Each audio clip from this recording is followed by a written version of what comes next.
Get to know all your favorite VRChat DJs all in one place. This is VRCDJLIVE.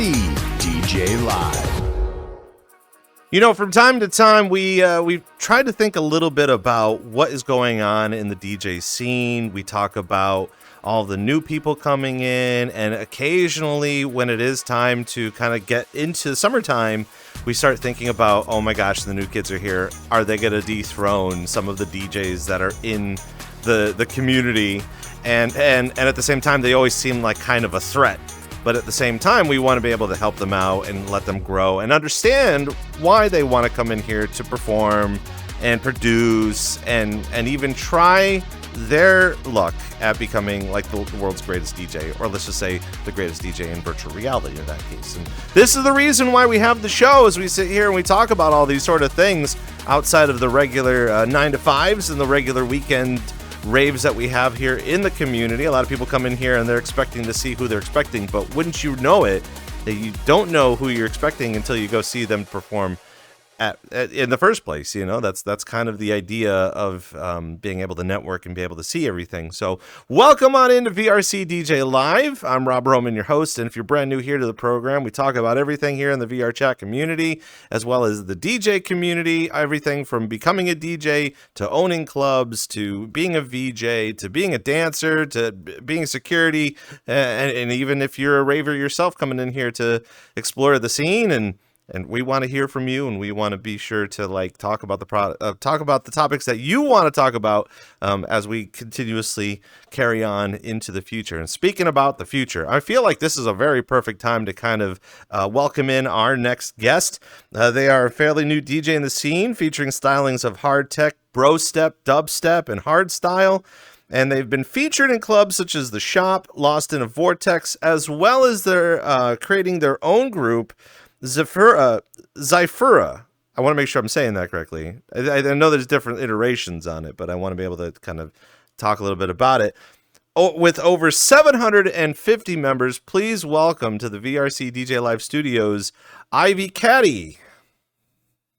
Hi, guys. Great to finally have you here on the program. And, you know, it's not to cut you off. I feel like you're like, oh, how's it going? I'm like, okay, we're going straight into the interview kind of a thing. But, it's a nice little conversation, but glad to finally have you here on the program. We've been seeing a lot of different things that you've been kind of doing on the internet recently. And along with that too, like this scene in it's nice to be able to sit down with someone who is open about, number one, you really want to create a new footprint on the internet with all of your social media doings, your videos and recording, but also you're kind of battling up against some of the other new DJs that are in the scene as well. How has the process been going for you, even in the past year of you learning to DJ in virtual reality? You know, it was kind of difficult because of the bigger groups that is also live. Also, like, for example, Shelter, let's see, The Shop. I mean, The Shop's fine, but let's see, The Shop, Shelter, Contain, all of those bigger groups it's kind of hard to get members in my own group or other groups as well as in like smaller groups also, because everybody says, oh shit, that group is live. So there's like always like a smaller amount of people in the smaller groups and the bigger people in the other groups also. When it comes to like understanding that too, how I would assume that process of getting to know and network. Well, first of all, networking in VR chat is an anomaly, because like you got a place like VR chat and then people are having a hard time chatting with other people, like even just random people in here, and just kind of carrying on that conversation. And I'm not going to sit here and show my age, but I think I will a little bit. But like, when we were first coming in here before the raves, that's literally all you got to do, is you got to kind of talk with these characters in like the Great Pug or the Black Cat or any of those. And that was your form of entertainment, was trying to get to know these people. In raves, it's either you're yelling at the top of your lungs because the music's too loud, or maybe you're trying to connect with someone that has one of your favorite, a favorite avatar, a favorite character, or something like that. How do you kind of approach the networking thing as far as like people looking to expand their horizons with a specific genre or wanting to join your community, for example? Well, with that, with people like screaming and everything, and again with these groups having these worlds, people tend to have really small worlds where people are clumped up in like one little spot. So it's hard for people to hear each other. So what I'm trying to look for is public venues that have a bigger space so people can have their own conversation in different areas. So people don't have to like turn on earmuff mode or turn it on, whatever. But the thing is, people say, "Hey, I'm going to like turn on earmuff mode to get the full experience." But it's hard to hear each other when other people are screaming, yelling, laughing, whatever. It's hard to hear each other's conversations. So I'm trying to find a big world, like a venue, like a big like festival type world as well. So when you mean when you say like a public instance, you're talking about like just like a regular event that could be created by one of the clubs. Now we're not talking like actually create a public instance, or is that what you're referring to? I'm referring to like a public venue, like a club, like a public. How to explain this? Like a club that is public for others to host their own events. Also, Gotcha. Okay. And like that's kind of the thing too, is that there's this hidden uh mechanism, hidden gem, hidden journey that you would kind of want to go through as well when you were attending these raves. And it's funny because I even see it from time to time too. Actually, what's funny enough, I see it mostly at Tube. Every time I go to Tube, I always seem like I always get to experience new people coming in, and they're like, "This is the first place we went to. I have no idea what to do." And I'm just like, oh, well, you should spend most of your time, while you're enjoying the music, get to know some people that are in the thing. But that's the thing, is like being able to be, extroverted about it, to be outgoing about it, and actually approaching somebody. It always seems to be the hardest part of it. Do you think that is still going on today? Do you think that like talking to people has been difficult, continuously being difficult recently? to be honest, not really. It's really easy to make like new friends, new people, and to meet other people in those kind of events because people are like talking to each other, vibing with the music, doing dumb stuff, like in a good way, like not in a bad way, but like in a good way, doing like dumb stuff, drinking, doing like whatever. It's super easy to get along with people in that sense, since most venues have a really welcoming like community, and it's again really easy to make friends and like new rave buddies or like rave like DJ buddies also, since again it's a how do I explain this again? Like a venue. There you go. I'm losing my words, but it's a public venue, really easy. Now, I know we're going to kind of get a little bit more in depth with it in a little bit, but with Zyphra, like what kind of networking or kind of interactions have you been seeing from the members? Because 750 members via your VR chat club. I was gonna say category, but it's not a category; it's a club. That's a lot of people coming to those types of events. So, like, what kind of interactions do most members in your community talk about? People usually talk about different genres, what they want to hear more of in my events. So since I mostly play a lot of like hardstyle, hardcore, whatever, and they go, "Oh, I hear this too much in this event." So people say, I want to hear techno, like industrial techno, hypnotic techno. I I want to hear dubstep." So what I'm gonna start doing with my events is I'm gonna start hosting locked genres. So which means is I'm gonna book DJs that play a certain genre. So for example, I'm gonna do an event later this year in like December. It's gonna be 9 DJ lineup with just like aggressive dubstep. So are you finding that most of the people that are asking for that kind of lock genre thing, is it just a way for them to test several genres that they're not used to, or maybe they're trying to find something new, or have you found a consensus that like every other lock genre night tends to be like either techno or hardstyle? So with that, that's the thing with my events. I used to do only open. So some days people will play ghetto tech, lo-fi. No, I'm kidding. But like, it's you know, open genre nights is something that I shouldn't be doing now, and start actually doing lock genres, since the mood switch is going to be too much for people. Because this one event, it was all over the place. It was dubstep, hardstyle, uptempo, EDM or EDM, fucking techno. So it was like the mood switch was up and down, all over the place. And people were like, "Oh, it's a genre switch." So I'm gonna start doing lock genres only.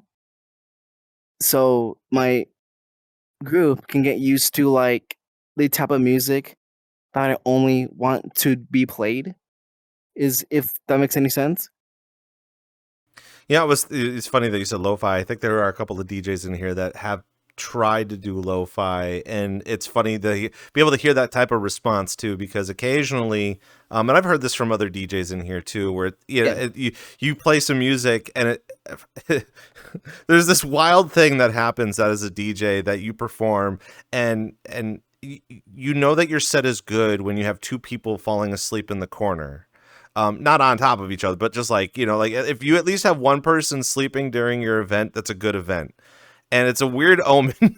So it's weird to be like, if we were to actually, crack out lo-fi, do you think more people would sleep to that? And would you think that you've done a good job if you've done the lo-fi correctly?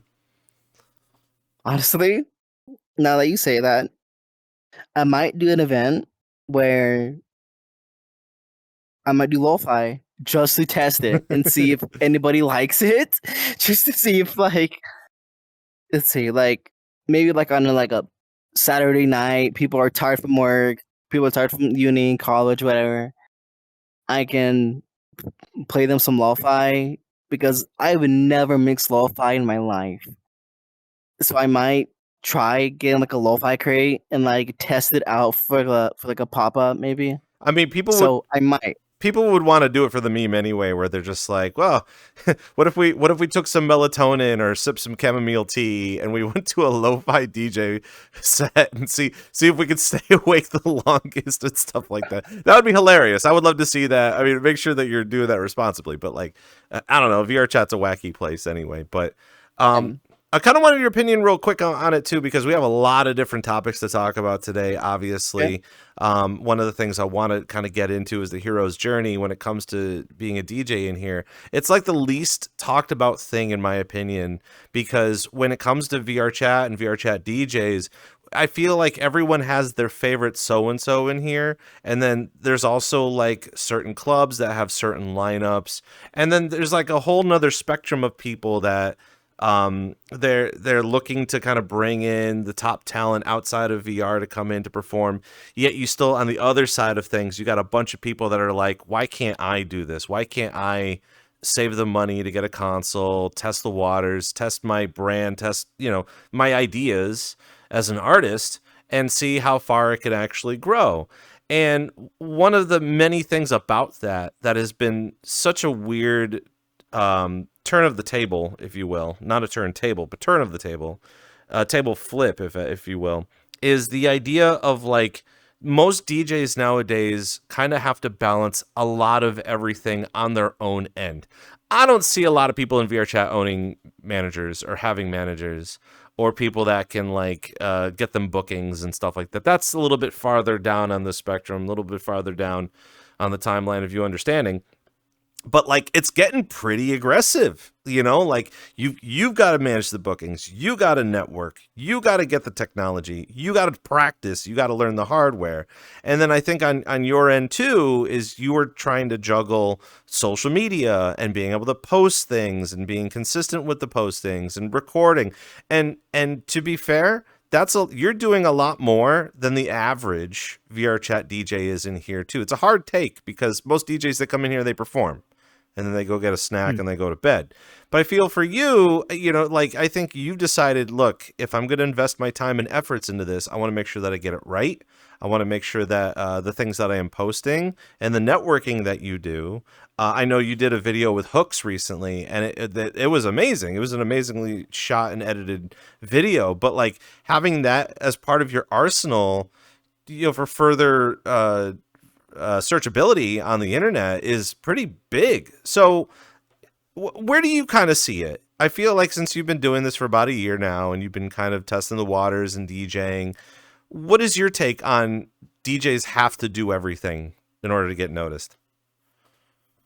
So with that saying, it's easy, not easy. It's in the in the middle of being easy, not being easy. It's the fact that you want to take the effort to get the socials, get the videos, get the correct stuff that you want to post. And with me getting like socials for this and that and doing stuff on my own, it's in a sense where I need a manager, like you said, like about managers and stuff.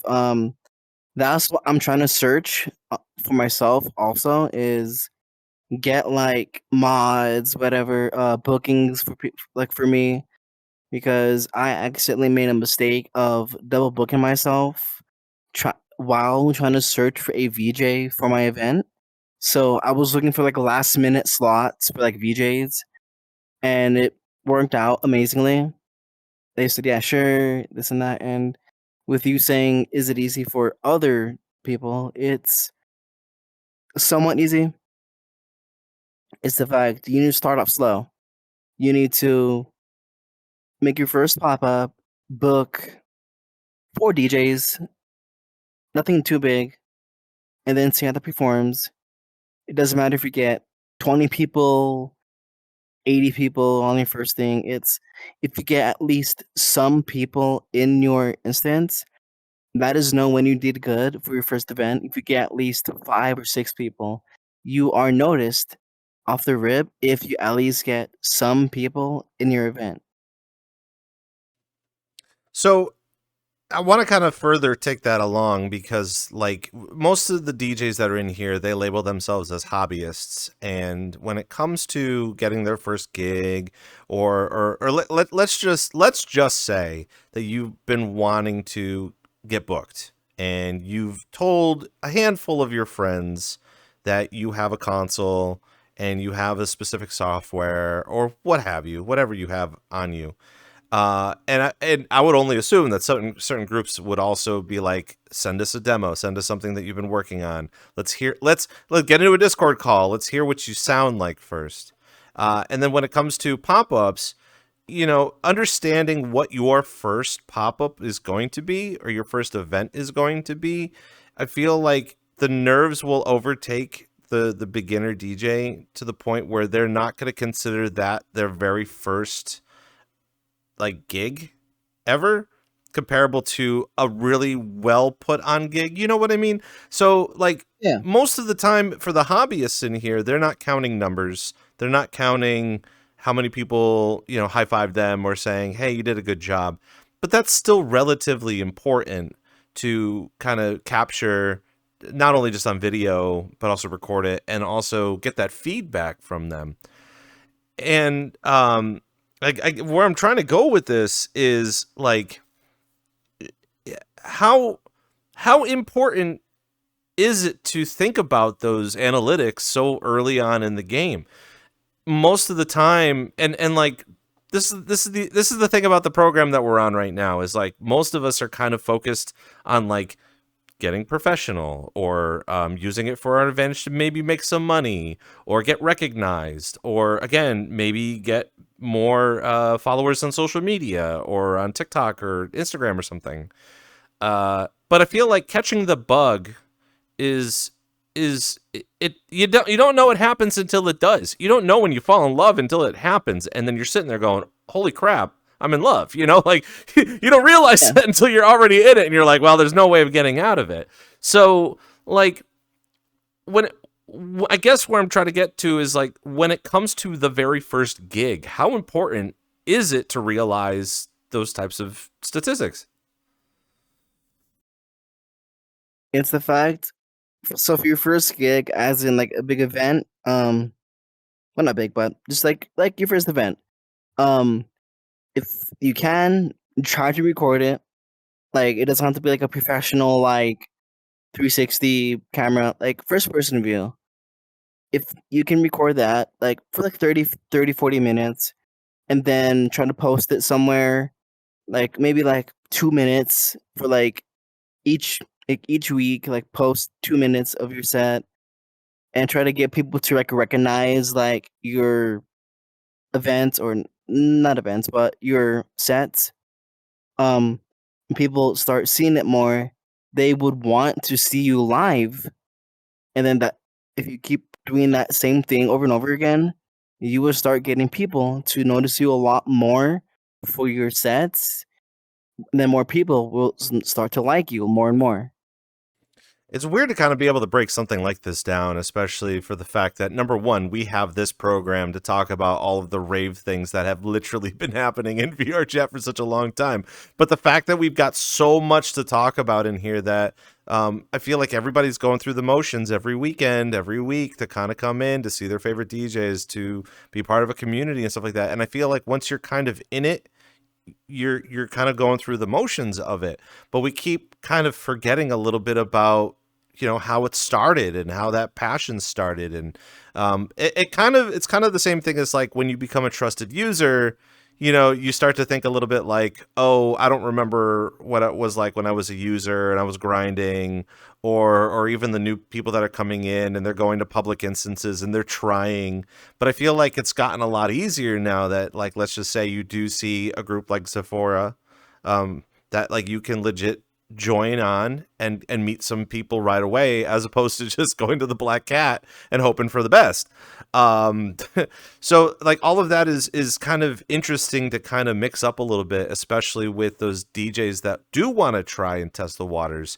And again, a part of having you on the program today is we're gonna dive into the idea that that you're 18. I feel like a lot of people, when they start understanding their DJ journey, you would think, oh man, I don't want to say this out loud, but I'm going to.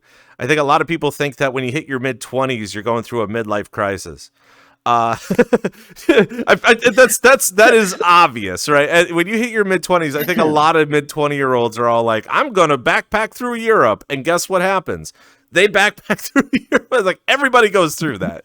But like in VRChat, it kind of like balloons itself, where it's like, oh, you're in your mid-20s and you're still in VR? Man, that's sad. At the same time, you're like, shut up. Like, I'm DJing, I'm having a good time. And it's still relatively early about this. So, real-time question here. At the prime age of 18, what caused you to catch the bug so early?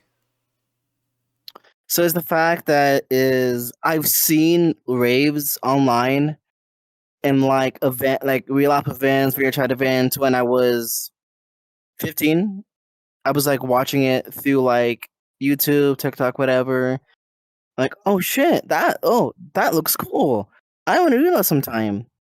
And then I got my first Quest headset when I was 16. Kicked off of VRChat when I was 16. Started going to like, what do you call it? Open genre events. And the events that were 16 plus. I was lucky enough to find a few events that were 16 plus, and I liked it a lot. It was amazing. And then I was asking questions to the DJs, saying, like, how long have you been DJing? Does it take much work? How much is your equipment?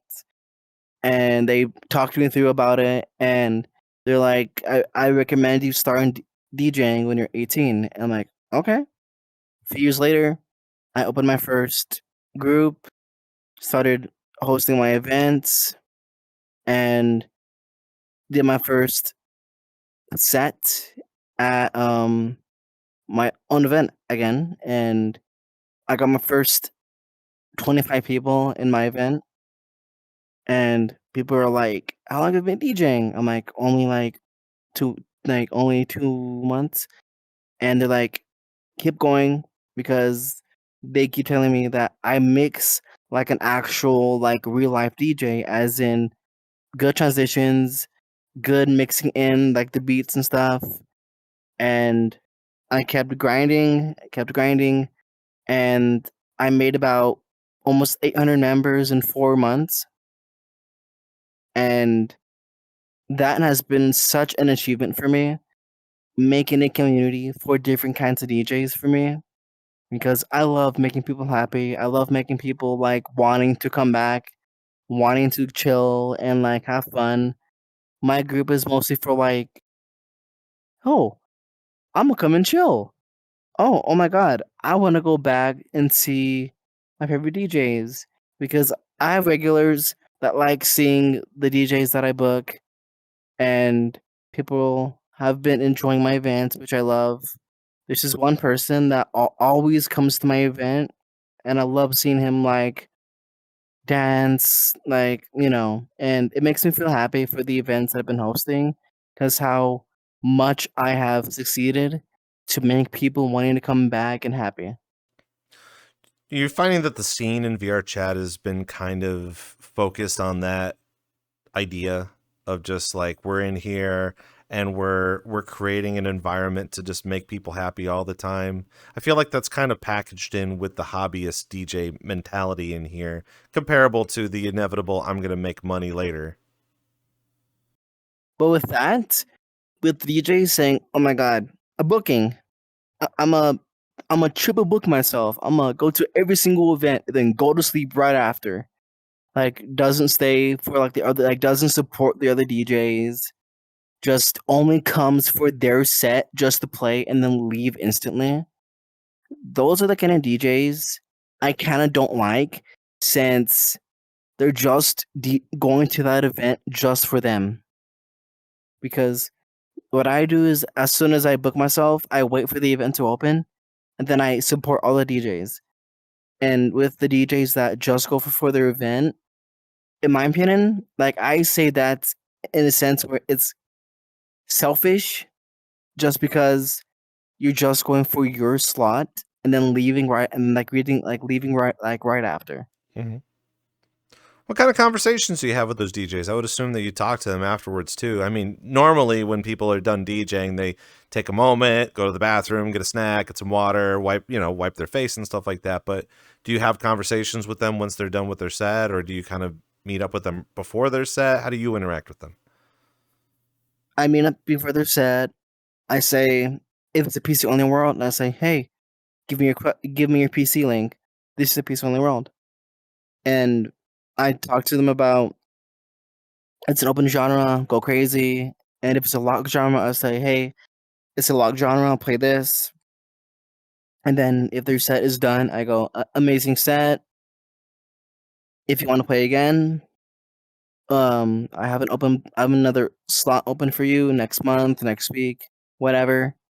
And then I say, if you want to play that, go ahead and like let me know if you do want to play, and I'll get you on a reserved slot. And then that's whatever. And then they leave after that.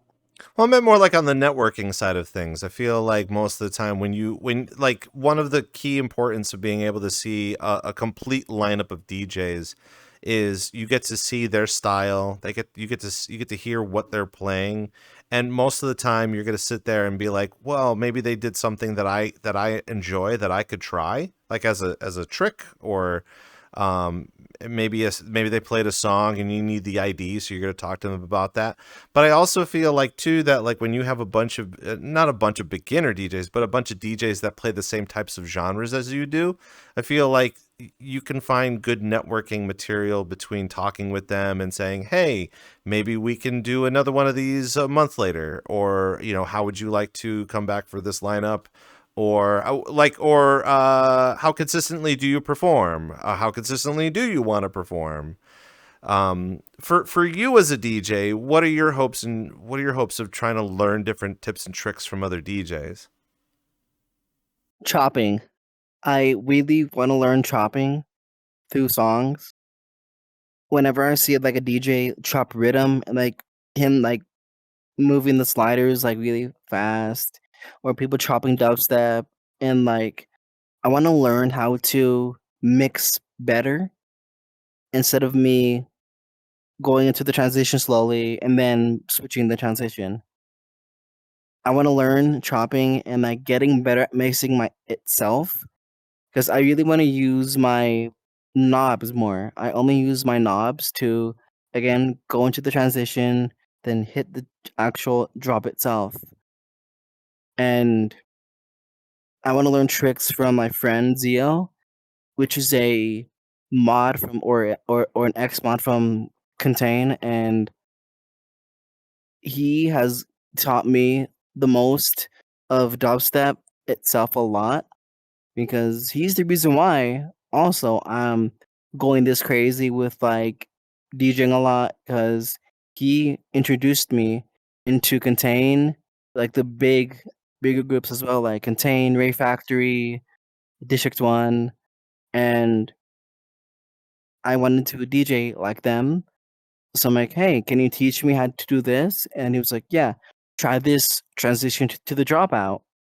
So I tried it out. He said, you did great. Do it a lot more. And then he's been teaching me little by little here and there. And I just been doing really well on the like transitions and stuff ever since then. It's really good to be able to hear stuff like this from time to time too, because for me as like a DJ and a rave goer, I have like two different jobs. I have to perform, and then when I'm not performing, I'm there for support. I'm there to just hang out and listen to music and maybe be the guy in the front doing this. But all the behind the scenes stuff, it's so interesting because in VRChat, it used to just be I make avatars, I make worlds, and then you kind of feed off that energy from other people to create your own whatever you got going on in here.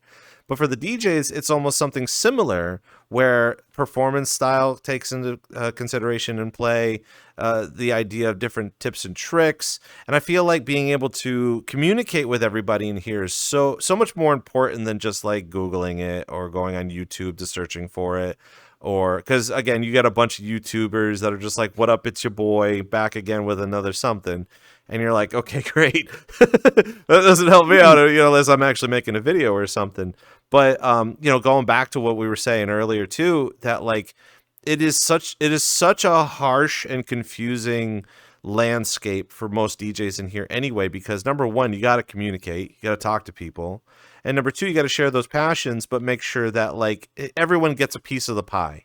It's not just a matter of, oh, I need help, I'm going to go do this and then carry on by yourself. But people like you and Zyphra are kind of like putting together, a community of people that enjoy specific things or wanting to learn specific passions or just be involved any way that they particularly can. So being able to understand how the journey of it in VRChat continues to be like that is so welcoming and warming, and inviting, especially for those people that are coming in here in VRChat to explore and be able to experience all this sort of stuff. It's VRCDJ Live. We're sitting here with IvyCatty, and lots to talk about today. Definitely, just because, again, we got a lot of people in here and they're DJing and they're trying to make it. I feel like a lot of people want their glory moments. They want to be able to post all these amazing videos and recordings and kind of getting a full packed instance and talking and just being, I don't want to be a social media pariah, but like they're going to be there too. And we have a question in chat actually about what do you look for with the DJs that want to spin for your club, and are there some things that you don't like seeing, that some DJs like to join in the club to want to mix? So with that, I want to see more hard techno, and I really want to see more, what's the word, hardstyle, hard techno, industrial techno. I want to see more heavy kick DJ because it's rare to see. I say that and people are like, no, it's not. But for me, it's extremely rare for me to see like those kind of genres. And what I don't like seeing is house. I say that because house is in a way repetitive, in a way not repetitive. There's a certain kind of house that I do like, and it's the kind that switches like the drums, the snares, whatever. I don't like the repetitive same beats for like 4 minutes and no like I want some lyrics in house and more the good kind of house, like the old school kind of house. Do you I want think to see some of that too. do you think a lot of people in here too, like, I think one of the benefits of having raves in VR chat is that we get a taste of every flavor, just not just from the States, but from around the world. And when it comes to techno and some of the harder genres, we're kind of getting our inspiration from Europe. Germany is also a really big techno place. Belgium and the Netherlands and stuff like that. Are you finding that there's going to be more of an influence on that in the Americas coming up soon to want to kind of start leaning into that genre option? Well, like you said, like the countries away from the US love that kind of music as well. And with the States, I think so, actually. Because more and more people from the States are starting to like more of that music. Like my friend Dark Owl. She actually spinned um hard techno for me and some industrial techno, and she was like, that was my first time. I'm like, and I brought her aside and I told her, mix more of that because she did absolutely amazing for her first time. And I'm trying to collect more of those hard techno hardstyle DJs because I actually had them for my first hardstyle event, and it went well. People are like, where's the dubstep? And I was telling them, well, this is a lock genre event. This is gonna be hard techno, hardstyle only. And they're like, oh shoot, and then I might stay because they never hear that kind of music. So again, I'm trying to find more of those kind of DJs to mix like that as well. Now, this might seem like a tricky question to kind of kind of bounce around, but like, where do you see in the popularity of hardstyle right now? I feel like in the past couple of years, it has been growing in popularity, and people are starting to understand it. But where do you think the trajectory of it could be? Do you think it's going to be even more popular in VR chat for DJs to perform? And why do you think it's so popular to begin with? It's from the countries, and also it's mostly popular in the real life scene. Uh, what's that DJ's name? Holy Priest. Um, he does like hard tech and hardstyle, and a lot of people like their music because it's something that nobody hears in VR chat as well.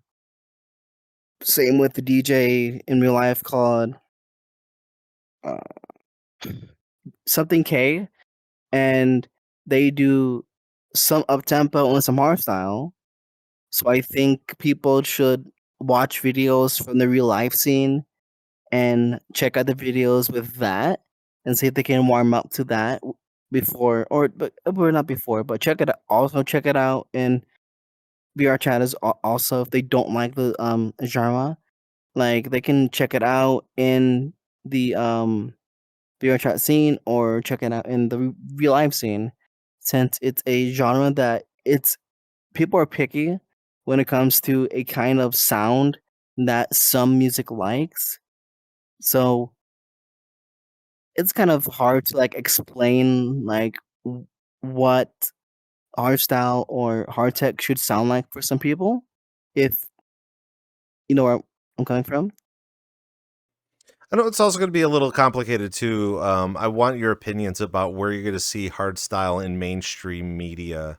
Main Street, like we're talking like festivals, Ultra, Tomorrowland, EDC.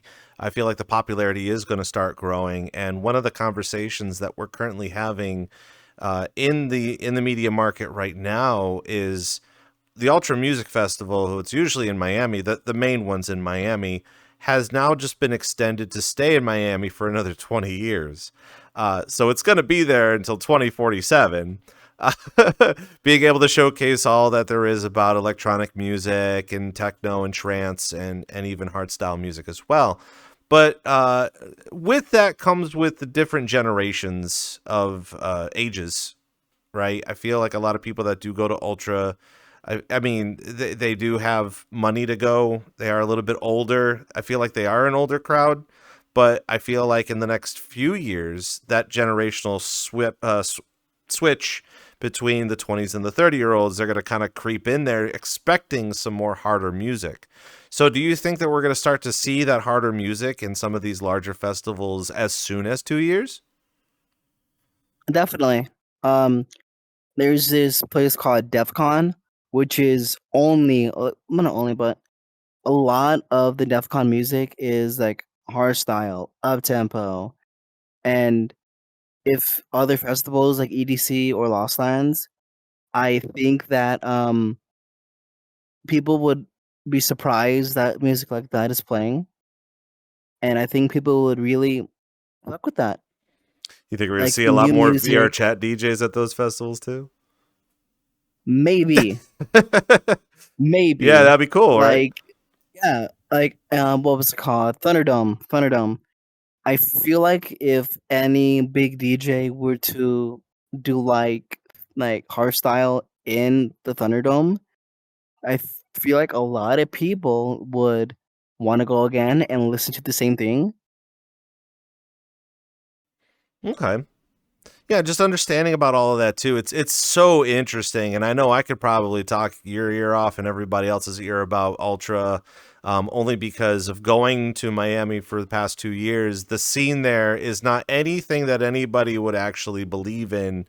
I think a lot of people still believe that everyone that goes there has to do like an MTV TRL spring break looking kind of thing, but it is far more mature than that, and it's so weird to be able to grasp because you're sitting there going, where all the drunk women with bikinis taking their tops off and all the Chad guys running around Yeah, with their 6-pack abs, but in reality everyone's all like, nah, I'm gonna take a break and go take a nap and drink some water and go eat a salad or something. And it's like whatever happened to Miami, the Miami that I know. And it's a weird transition piece, but it's really great to be able to see that the DJs in VR chat really trying to live that up and try to rekindle that spark and that flame, to even bring something even better into the future moving forward. I kind of wanted to. I've been sitting on this for a little while. Been wanting to ask you, but just like, what did you want to do at 15 years old that was musically inclined for you? Was that something that you wanted to have like a career in at 15, or like I know you kind of said that you were interested in understanding how to DJ and do all that sort of stuff. What kind of a career were you trying to come up with at 15? so I was like an old school EDM kid, like Marshmallow, Dead Mouse, all of the 2015 EDM dubstep, like Skrillex. I really liked loud, like bassy music when I was young. Like I wasn't the kind of kid that listened to like rap music every day, blasting it on my fucking like iPod or like mini like speakers. I was the kind of kid that was so into EDM, and I tried to beg my mother to buy me a DJ mixer, like a Hercules, like a $100 um mixer, and I finally bought my own at 18. And I wanted to get a career at 15 by doing a real life set, like at like a small birthday party or like a small wedding from my family, whatever. And I couldn't get a real life gig because I didn't have a mixer. So if I had a mixer by 15, my skill would be way much better if I were to have the experience a few years prior. So I feel like that if I were to what do you call it, DJ more, in this years, I would be, let's see, like I would have a career for real life if I can find bookings. Do you think that there's some sort of a peer pressure to that too? I know I keep kind of going back to the whole social media, TikTok, Instagram, Yeah. content creator influencer thing, because even in the past, even since like COVID, yeah, during that time, everybody was looking for something that they could do at home, something that could potentially make some monetization and some money, as well as being able to showcase what they want to do, professionally, or be able to show the best version of themselves too. But I also feel like even new DJs coming into the scene now feel like that is a much better option. And to be fair, the job market's still very bad. So I get it. Yeah. Like trying to find a job anywhere that doesn't, degrade you overall. I'm not gonna point blame at the fast food joints, but like at the same time, they're making money there too. And I worked with a guy many moons ago who was a manager at a McDonald's making money, and I'm like, you get it, dude. Like obviously. But there's still a peer pressure to that. There's still like well, my friend's a DJ and he's making such and such money, and you're like, well, if he can do it, then I could probably do it. But like, where do you kind of see that right now? I mean, even for yourself as well, do you kind of find yourself in that trap? Kind of like as if you were going to doom scroll on TikTok and be like, I believe everything that I'm seeing now. Well, I used to have the mentality like I believed everything I saw, but I'm just trying to understand shit. It's online. People are fucked up in the head, Mm-hmm. lying about like stupid stuff. And finding a job nowadays is extremely hard because people expect you must be this smart to do something. Oh, you must do this, do that. You must have a degree for this. And for the people that are homeless, it's also hard for them also because people are like, why don't you get a job? And then when people try that, they tell the homeless guy, well, you must have this, you must have that. And then people that are homeless are like, how the fuck am I supposed to get this if I need a job for that? Yeah.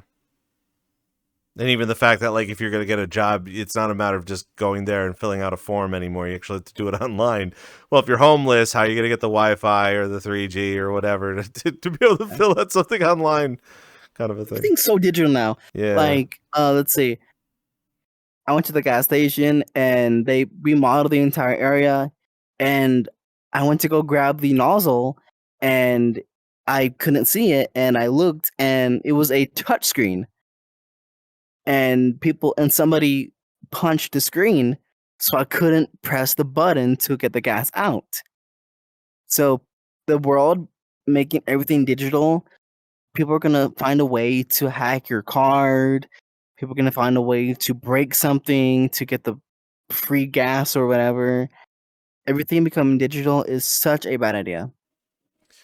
I think I ended up seeing, and not kind of leading too far into this, but I did see something of a guy on social media. He was saying that, like, um, he he turned of age in 2014, and everything that he's ever known, where the generation before him was like, well, everything will get better because it was better before, that guy is not going to understand, because at 2014, everything has already been kind of in the pits. So there's never been normalcy, at any point in the life. How do you sell normal to, everything constantly on fire? But when it comes to the peer pressure of social media, it does seem like a very nice gig to just be able to be like, well, I could just turn on my computer, make some money, make some content. But being a content creator has its give and takes when it comes to, like, scrutiny on the internet. Maybe you said something out of context and then you're canceled. And I feel like when it comes to DJing in here too, it has its shares of ups and downs, just because of that, of just like, well, you could be performing in here and having fun, but the peer pressures of it saying, well, you could be James Hype, you could be the guy that makes all the videos online and then also performs later on. But with him, the way he said it is like, you also had to get lucky by either networking or knowing a guy or showing your skills and stuff. Do you ever kind of get back into that, especially with your transitions into making videos and recording too? Do you find yourself having a little bit of anxieties about that? Definitely. Like, I've been somewhat stressed sometimes about, oh my god, is anybody gonna like this? Oh, I messed up on that transition. Is anybody gonna notice? And with that saying, it's the fact that it doesn't matter how good you are at DJing. It matters how good you think you performed, and in reality, it doesn't matter how good you are.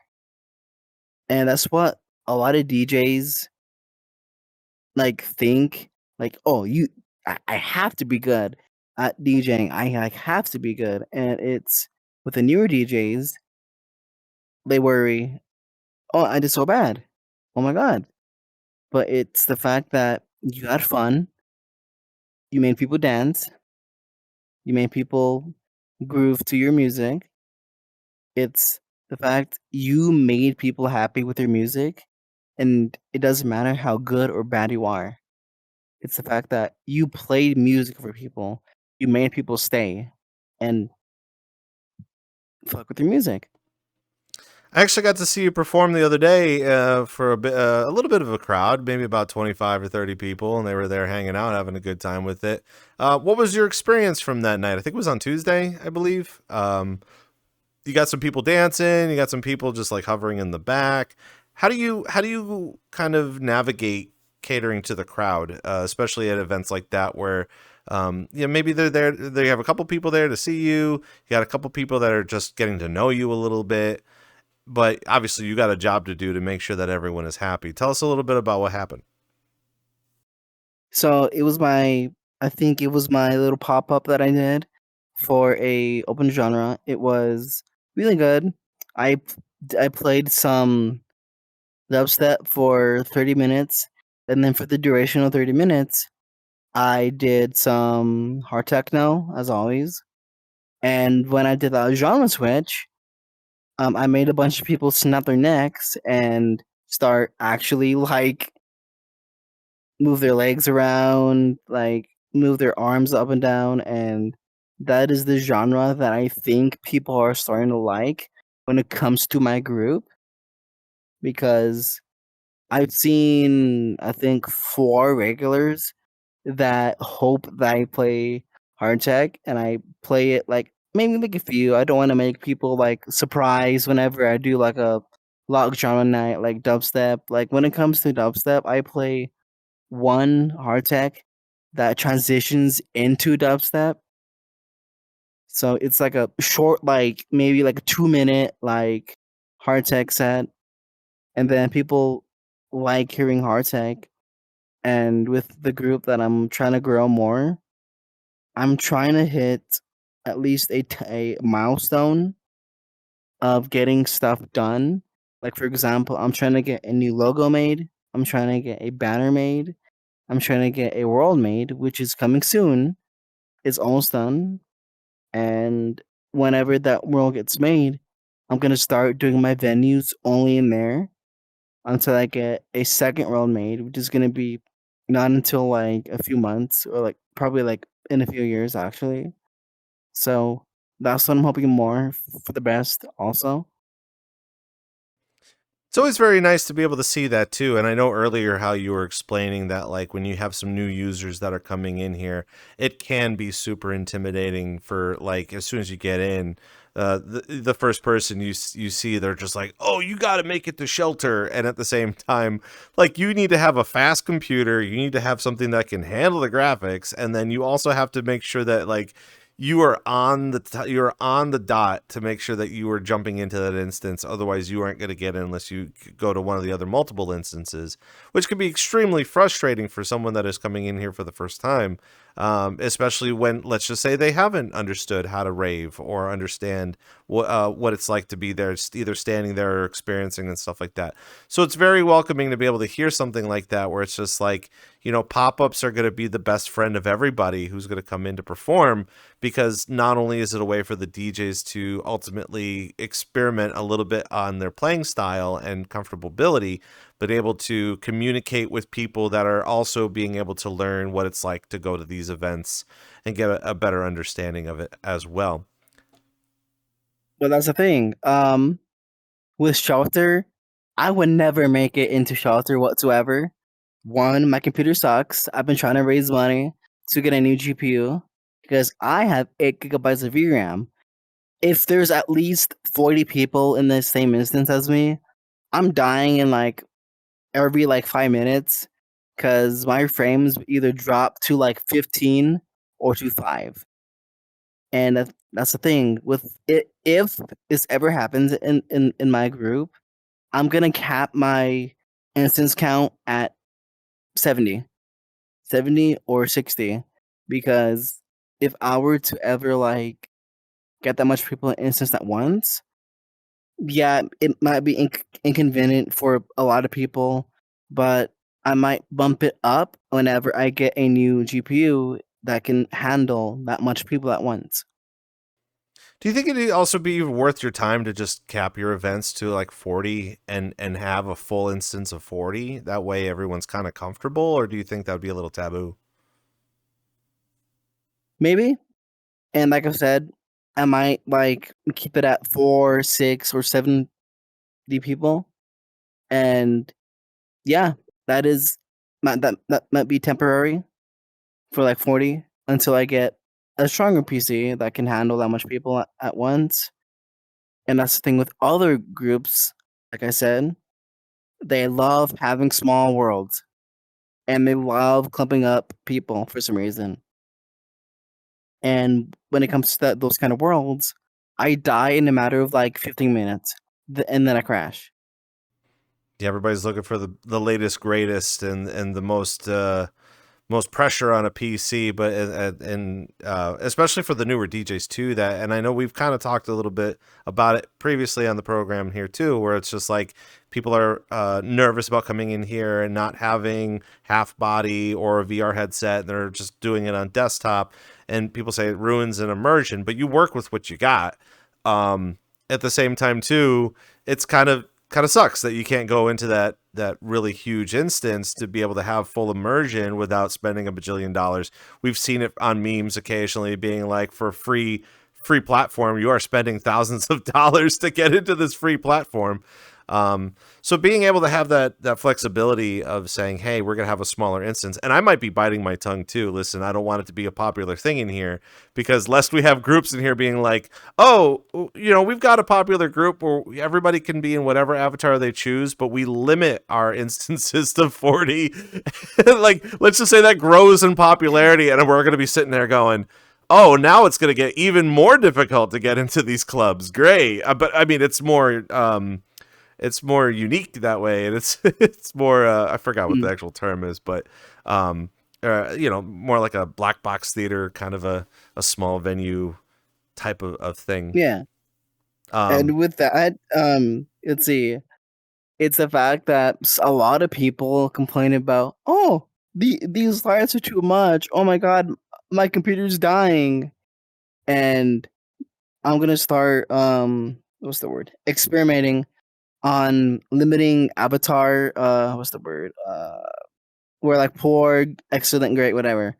I'm gonna start bypassing that for like my events. Like I'm gonna set it as poor, and then so people's PCs won't be so stressed out because with my event or with my world I'm getting made, it's gonna have 4K textures, so it's gonna like really stress out people's PCs. So I don't want people saying my frames, even though I'm gonna be the one dying the most. You know, it's interesting. So It's interesting that you brought that up too, because that seems like a topic that everyone has always been talking a little bit about with the avatar performance, and also an understanding of I can't get in because it's too busy. It is. I feel like it is a question that we will never get an answer to quick enough, or have a resolution to that question that we will be satisfied with, and that is all of the popular instances are always full, and there's so many ravers in here that will never get that opportunity. And I feel like everybody is just saying, oh, you have to be here faster. You have to be here quicker. You have to be here on time. You have to be waiting. You have to, like as if you were just getting into Times Square for New Year's Eve or something. Like if you're not in the front, you snooze, you lose. But you're also bumping up against people that have, huge $1,000 PCs ready to go. Comparable to you just sitting in here kind of doing the thing too. Pros. And are you okay? My game pros. Oh no! See what I mean?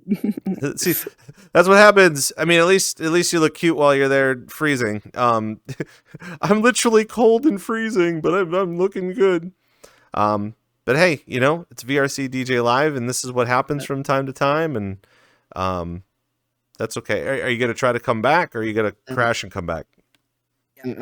All I see is black. Okay. Try to I'll be right back. Yeah, I'm so sorry. Crash and come back, and then we'll continue on with the program. It's VRCDJLIVE, and it's live. That's right. We're here, and that's kind of what happens here. The program is occasionally things happen from time to time, but you know what? We get to use this time to kind of talk about what we were just talking about. With IvyCatty, who's our special guest on this week's episode as well. And just that too is we talk a lot about all of the different things that we have in here. Funny enough, I feel like it's not just us as I guess you could call me a journalist or an entertainer or an influencer, however you mean.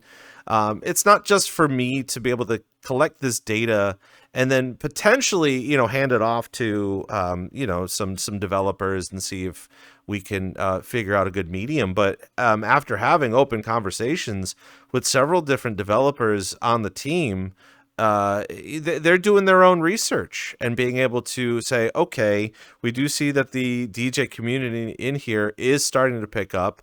How can we alleviate the stress and the pressure of all of the people that are in here to provide a really good experience while also showcasing that we've got some really great top talent in here, not just for DJs. We're talking about world owners and club owners. Obviously, we kind of talk about Shelter a lot because I feel like they're making the biggest moves. They are the largest group of ravers in VRChat. But every year they are also making and they're developing another way to transform the idea that you can rave in virtual reality literally anywhere on the planet. So being able to discuss all of that is great, fine, and dandy. I know in the next several months we're going to be discussing things like, the Steam frame when it does come back online. And I know our guest just sat down. I want to make sure that everything is good on my end. I don't know if you can hear me. Yes, I can hear you. Great. If you want to just unmute your mouth, there you go. Perfect. But we also, again, we talk about the big groups because they're popular. Everybody wants to be a part of it and they want to find their ways to get in there. But at the same time, we need to take some time and talk about the up and comers. We got to talk about the people that are looking to revolutionize a lot of the different things that we do have in our scene in here. As Zyphra is also one of them, and we do talk about District 1 and Rave Factory and Contain. Those guys are big players right now. Everyone loves their events. Everyone loves the way that they celebrate Plur and their respect they're respectful to each other, and they're all there for a purpose and a meaning and an understanding. And everyone is welcome in those communities too. So just being able to find that extra nudge to get into that area is super important for the betterment of the DJs that are in here. I hate using these technical terms, but like this is kind of it. I mean, this is it. Like it's happening now. And what's so funny is like, and maybe I would love to get your opinion on this too, because I'm fighting about this all the time. Like, don't even get it twisted. Like I'm going to New York City in a couple of weeks to hang out with a record label, and they understand what I do in here. They also understand the things that are to come. Even more so, streaming platforms understand what we've got going on in here. Obviously, TwitchCon has recognized VRChat a little bit more because they've recognized what goes on in here. People are recognizing the things that we're doing in here, but they're still extremely afraid because everything IRL revolves around money. Like, obviously, they're looking for ticket sales. They're looking for venue buyouts. They're looking for alcohol sales.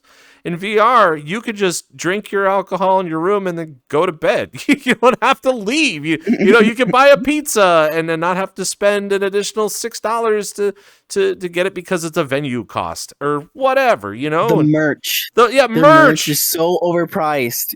Absolutely. Yeah. I tried getting some like Wooly merch whenever he came here. It was $70 for a medium. I'm like, yeah, never mind. I'm good. And honestly, it's like an arm and a leg. I feel like that's also the reason why they're fighting up against us, is because like they are all making a bajillion dollars of money, and for us, we're doing it because we have passion and fun in it.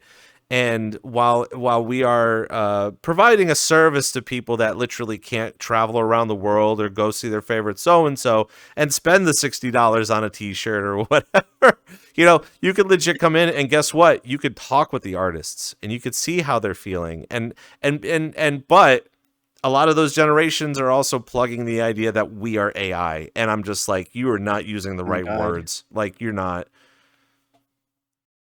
With talking with like the DJs after the events, I've had a lot of experiences with like talking to the DJs after, getting selfies, getting stuff signed.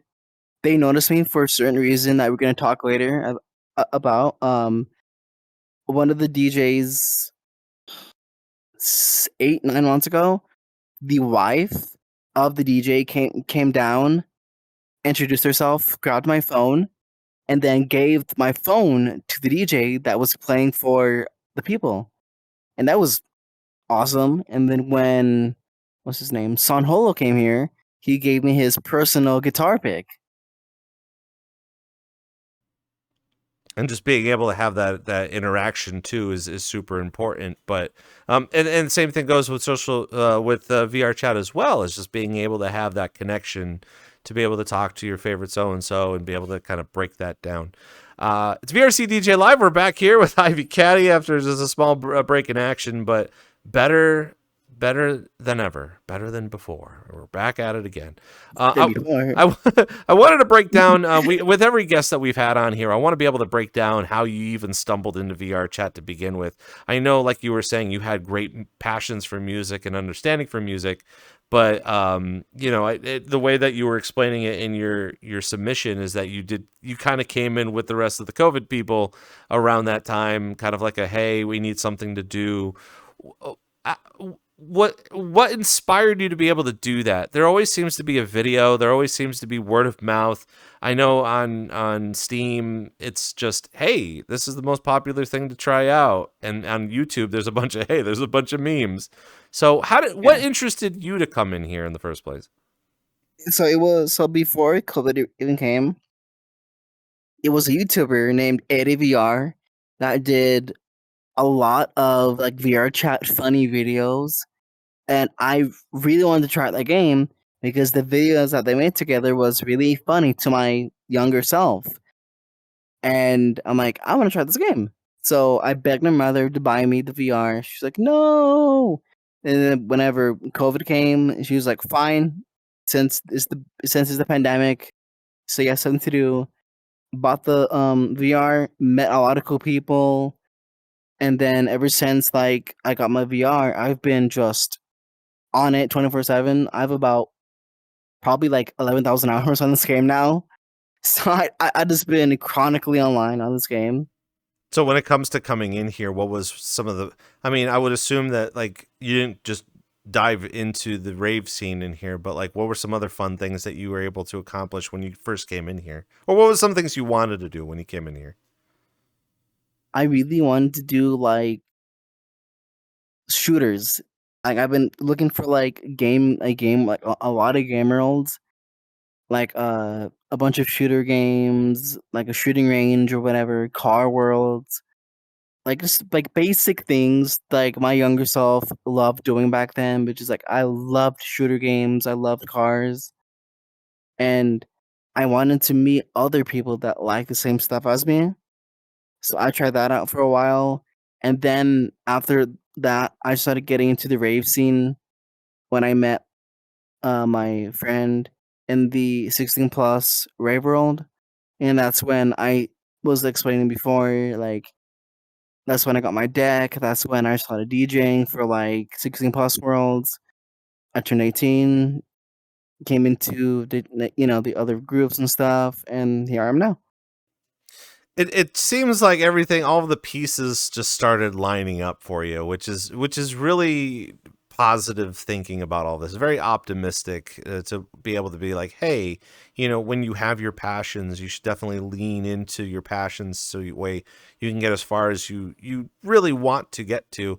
And this day and age, those passions could lead to much greater things too. You never really know. You could be performing for a private show. You could be performing, you could be traveling to do shows somewhere. You can, the sky's the limit. And even in here too, we talk about like producers and people looking to write music, or even club owners that literally are like using their experience on VRChat to put on their resume so that way they can get a job doing it, IRL, which again, having that transitional piece.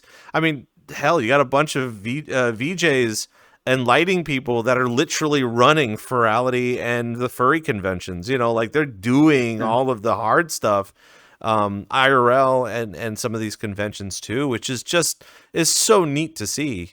Did you have something? Oh, I didn't know if you were getting my attention. I know. Oh, but also too, like you were saying, finding the passions and finding the people in here, it really, really paints a picture of what we could potentially be wanting to do in here. I wanted to ask you a question about IvyCatty. How did you come up with IvyCatty? It was a thing that I brought up because of Ivycomb, which is like one of my most favorite streamers out there. And I'm like, I need to come up with a name. And then Ivycomb came up with like my idea. I'm like, I should do Ivy Caddy and do tribute to the name Ivycomb. Because since my legal name's Ivy, I decided to go, shit, I should do Ivy Caddy since, my character's a cat or whatever. And that's kind of how I came up with my name. Did you have any other iterations, or have you thought about any other type of like an edgier DJ name to have at the time? My other name used to be Ivy Proto, which was my other character I used to have. Then I'm like, that name's too short. So I'm like, I should do Ivy Caddy instead. And then that's where the name came from. I started getting a bunch of stuff made for it, like my little DJ logo made by my older artist I used to be friends with.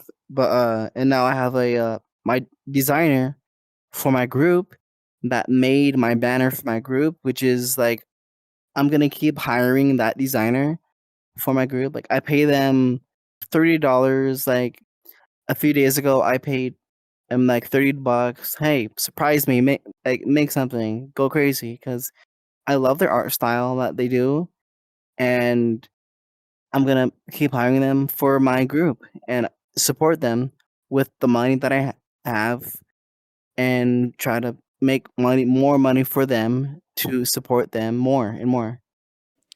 I know recently you were just explaining how like there's a whole process to all of this. There's a process to DJing. There's a process of understanding how you want to do your editing. There's a ton of editors on the internet that you can work with and give them a couple bucks to make that process a little bit easier for you. Same thing with managers and finding new work or bookings or any of that sort of stuff.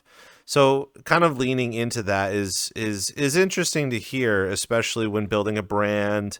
As a DJ, you want to be able to showcase a brand. And from what I'm hearing from you is that you've got great passion to want to do a little bit of everything and kind of get your feet wet everywhere. Not in a matter of like understanding what will work, but understanding that this is a whole process. And you did explain earlier on in the interview that you need to give yourself a lot of time and understanding of that process. I know we kind of brought up the whole idea of peer pressure, and the way we bring it up on the show is never a negative thing, but more of just a, social media and short form content states that you need to get famous now. You have to make something now. You have to, like, if you made a video, you need to make a video for tomorrow. You got to make a video for later. And I don't want to say that in the next 5 years that generation's going to need therapy, because oh my gosh, like everyone's got to calm down. There's going to be a time where everyone's going to be like, no one will be able to take a break, like, oh, were you taking vacation? No, I got to make a bunch of these videos. And there's that weird bit of peer pressure to kind of put that into effect. So I feel like within the year, again, all of these boxes are lining up. Everything's kind of lining up for you. And it's fantastic because it's working and you're learning and you're getting an understanding of it.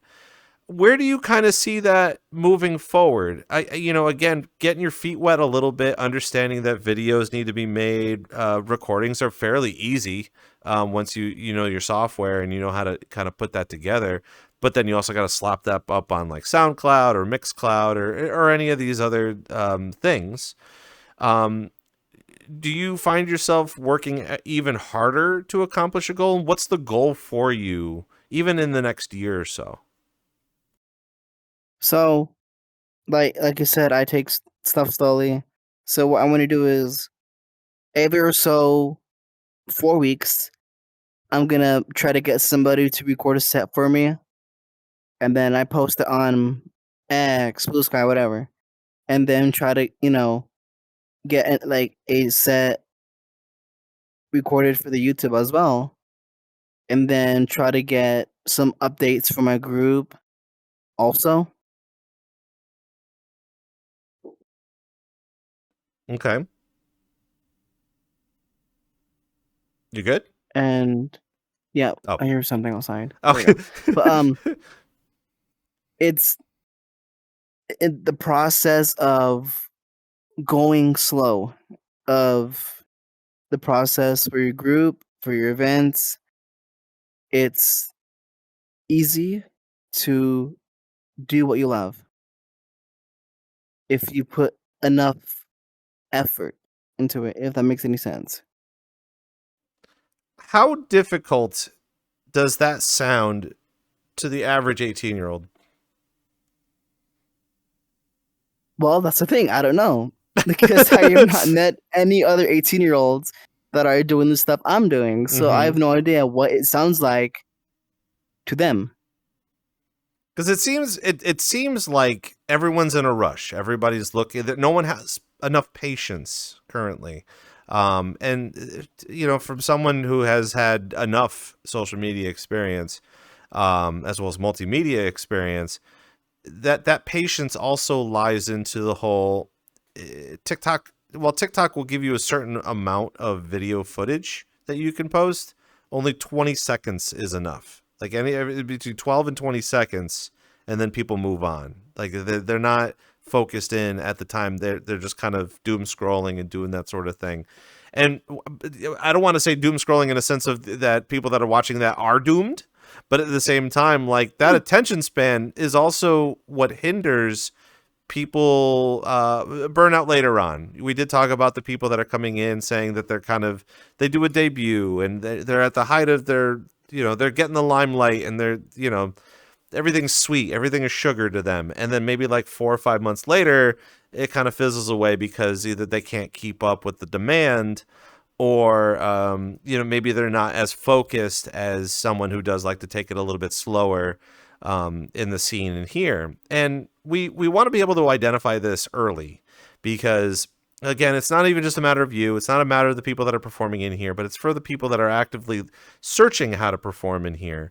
And it's almost as, gosh, I don't want to say this, but like it's almost as important as the people that go on Google. It doesn't matter what age. You go on Google and say, how do I become a content creator? And then by the time they have to learn all of the 18, 20-minute videos that are on YouTube, they're not going to have the patience to be able to do that. And that's where I think that you're succeeding with this, is that you're focused, you've got patience, and I think that when something comes up for you, it'll work.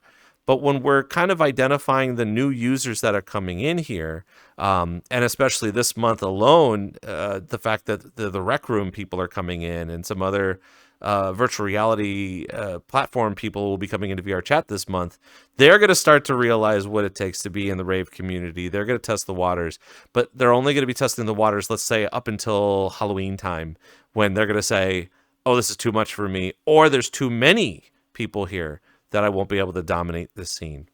And that's kind of where we're kind of being pressed about this. And I want to continue on with this type of conversation too, because I don't see that the forecast of the community in here is going to start at 18.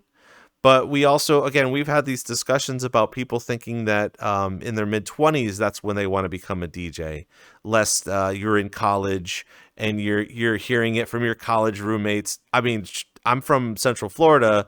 I've been hearing way too many conversations from the kids at the University of Central Florida saying who are going there to study. They're studying like an actual course and an actual degree, when they're sitting there going, yeah, I DJ as a hobby. I DJ at this bar. I DJ at this, as if it was a peer pressured thing. Like it's just something like their friends tell them, we don't have a DJ.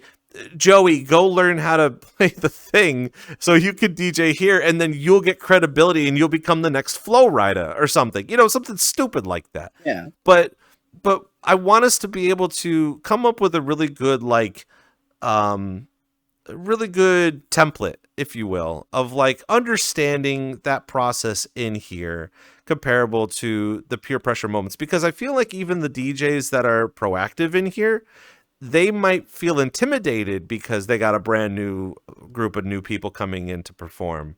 But in the real reality is that you just got to keep working at it. You keep being passionate and working on it, right?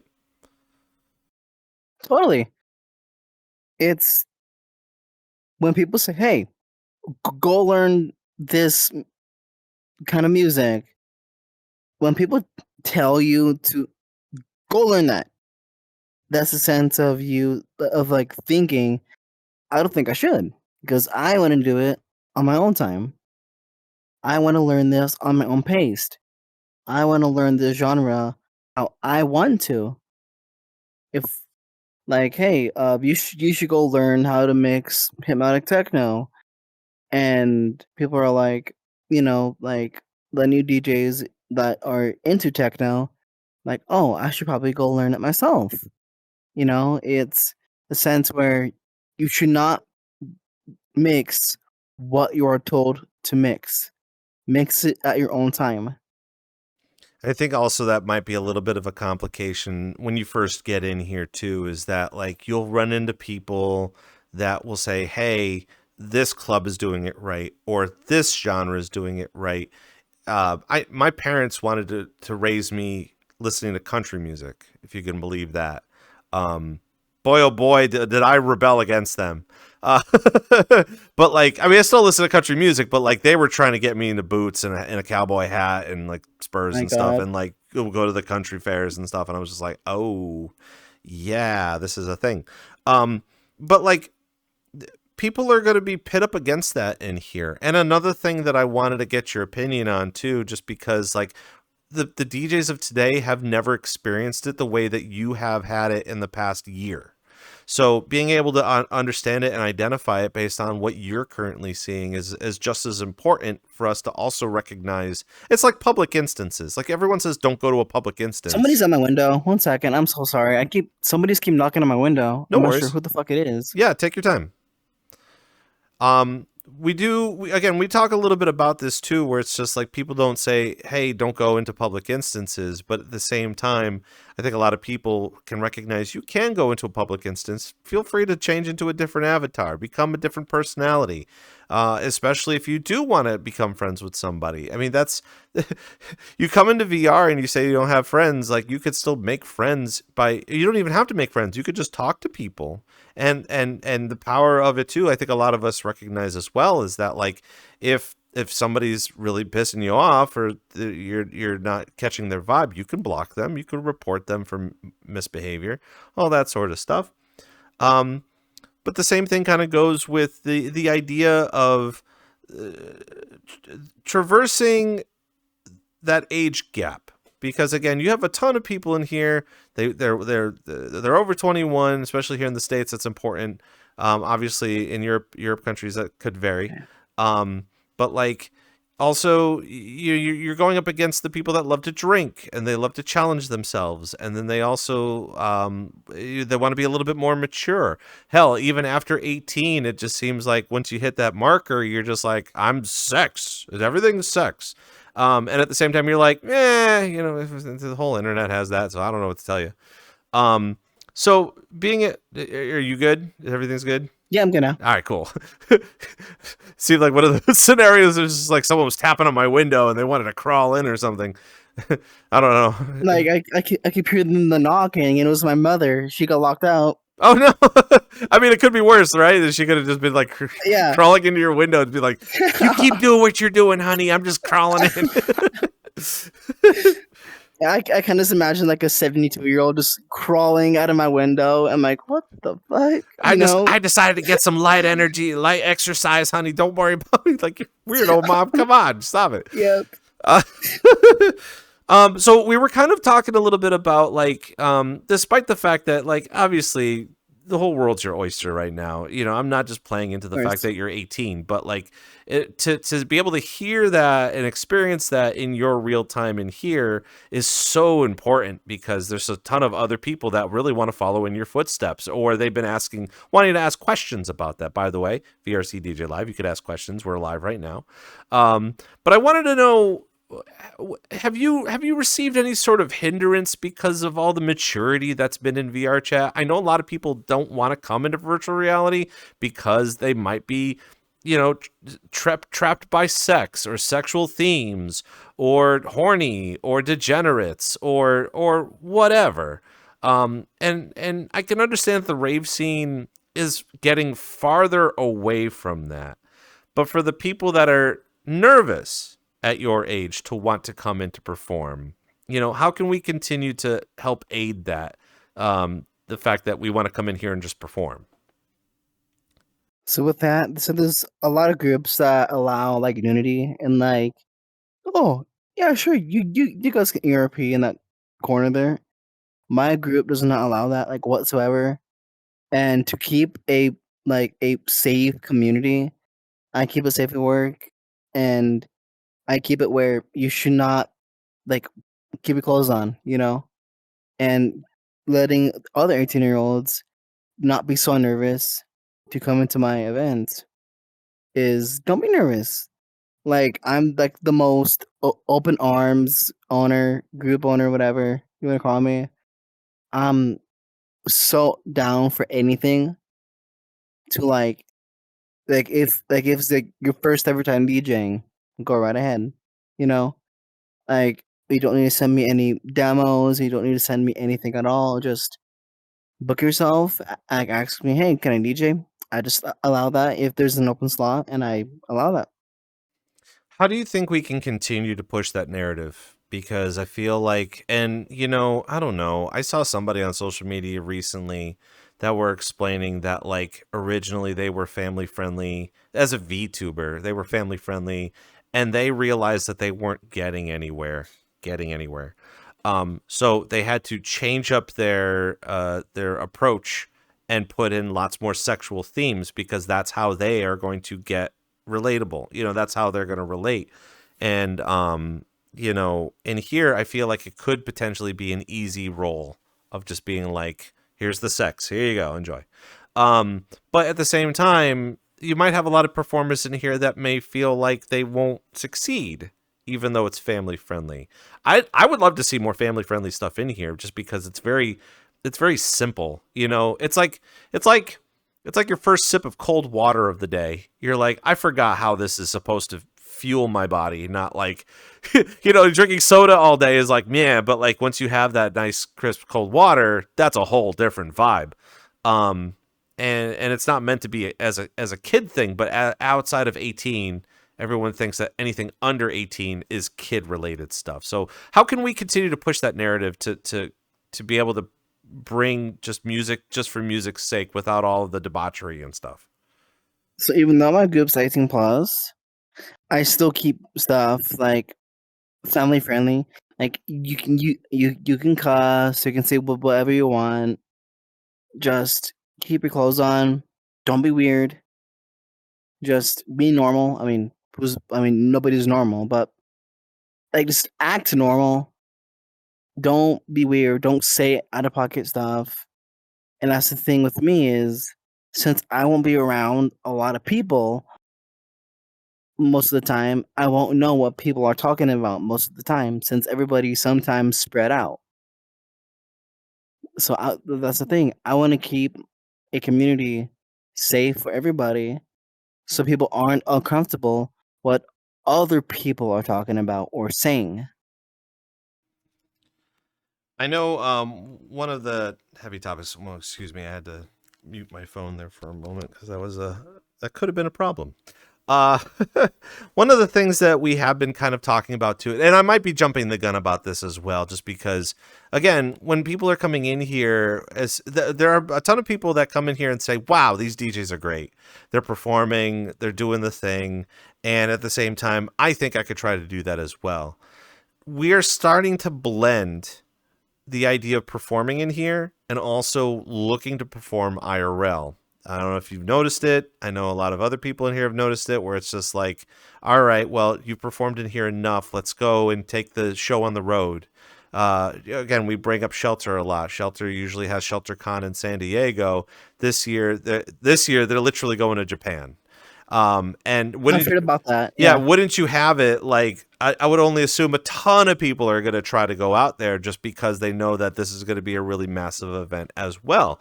But even considering the fact that you do have other groups like Detour does a thing out in Virginia, Four Seasons also has their event out in Amsterdam. I believe Costa del Fishbowl is continuously doing stuff. I know Unearth is coming back this year for Amsterdam for the drum and bass community before Liquidity. So a lot of these DJs are again, they've been in here and they've been practicing for quite some time now, to the point that they're thinking about IRL stuff. Do we even bring up the idea that there could be a potential, transition to IRL in the future? Or how deep of a focus should some of these newer DJs, when they're first coming in here, is it solely just the matter of just coming in to perform right now? So you're talking about, like, should the new DJs go straight to real life, or are you talking about like the DJs should perform in VRChat first? I would say, like, if you were given $20 and say, what are you going to do with this $20? There's so many opportunities that you could be doing with $20. You can go get a cheeseburger and be happy. You could lay in bed and kind of do this with it and look at it and be like, wow, this is kind of neat. Or you could be investment bros and, like, put it into stocks, or maybe put it into a savings account and let it grow. Oh, Black. Yeah, go to the casino and just be like, all right, maybe we could try to double it. We'll see. Let it ride.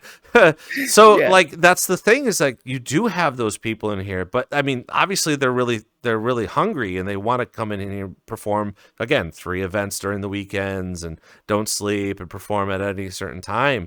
But is that healthy? Is that healthy to be able to say there could be potential for IRL growth later on, or should you just come in and practice right now? So definitely in the future, real life stuff will come. The thing is, people need to practice a lot if somebody wants to perform in real life. But if they get the chance to do it when they're still new, I'd say go for it. And because I say that because that might be their only chance in a long time to actually perform in real life. Because getting a gig in real life as a new DJ has to be such an achievement for a new DJ if you do want to perform in real life, because you're performing for people that you can actually see, that you can actually like see their facial like structure, facial structure, like you know what I mean, like expression. There you go. Like you can like actually see their emotions. You can actually see how they react to like your transitions and stuff. And that saying, like, if you want to like play in real life, do it when you get the chance. If you're asked to play in real life. Understanding these ideas and the journey of it, again, I know it seems like an ongoing topic here on the show, just because I mean, it's very rare that we have someone that comes in here to be able to share with us about the journey of it all and the steps that you're taking. And I think out of the whole takeaway out of all this, I believe, is everyone should definitely take their time. But that's tough. That's really tough. I think if you were to tell anybody and say, you have full potential, and you run with the big dogs too quickly, you're just going to get trampled over, honestly. And then you're going to feel bad about it and you're going to think about it too much and yada, yada, way down the line. But being able to just listen, VR chat's not going anywhere right now, currently, knock on wood, doop, doop. But like at the same time, like come in and enjoy the what we've got in here, the DJs that are in here, be motivated by the DJs that are in here. Nice. A lot of people, like you were explaining too, is just like, that's part, we keep forgetting about that. DJing is great and coming in and performing is great, but the part of the process is to talk to people, get to see what their stories are like, find better meaningful connections, and also see what they're doing to see if it lines up with what you're doing as well. And all of that is through chatting, yet communication is kind of really key in here. I wanted to kind of dive into it just really quickly. I know that this isn't what you define yourself by any means. I feel like it has some importance in your development and an understanding of how to perform in here, and again, traversing the landscape of what the DJs are like in here. I know one of the things that motivated you to carry on into music was based off of your disability. So on your own time, if you want to be able to kind of tell us a little bit about some of the struggles that you've been kind of going through while understanding the process of DJing and coming in here to perform all at the same time. Of course. So I was born with this thing called neurofibromatosis type 1 or NF1, which is a condition with my lower half of my body, so my knees down, which makes my bones extremely thin. And the other thing that affects my body is cafe au lait spots, which is basically dark patches of skin all over my body that can slowly become tumors. So I have to check every or so year if it's bumpy, if it feels not like skin. So I have to get that checked out. And then another thing that affects my body is there is a tumor in my brain, but it's not affecting anything so far. It's people. The doctor says that that the tumor is too small to mess with, so it's nothing too worried to like worry about. But they should check it here and there in case if it grows in size.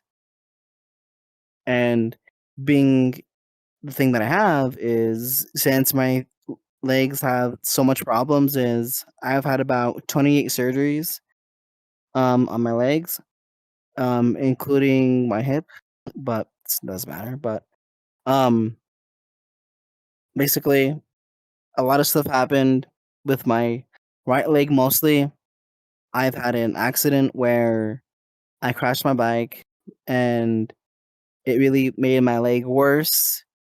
And during that, an infection happened They had to put like a tube on my leg to suck out the infection. Um, let's say my surgeon closed my growth plates to make it where my knees wouldn't collapse on itself over its weight onto my leg since my legs are so thin.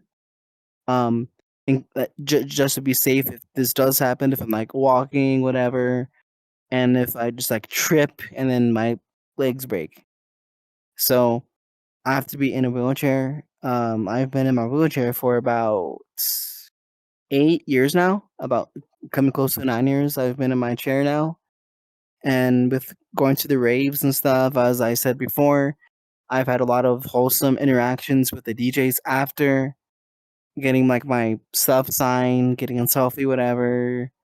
And I'm noticed a lot in the real life rave scene since I'm mostly the only one in the wheelchair in that room that I've seen. I've been picked up before. I've been on somebody's shoulders before. That sounds Once, scary. yeah. No, it was not scary. It was pretty wholesome. I was on somebody's shoulders. It was really fun. Um, and when I could walk in elementary school in 2015, 2016, I've been bullied a lot, and that comes where because this is when I had braces on. I was being bullied because of that. I've been called names, really like bad names.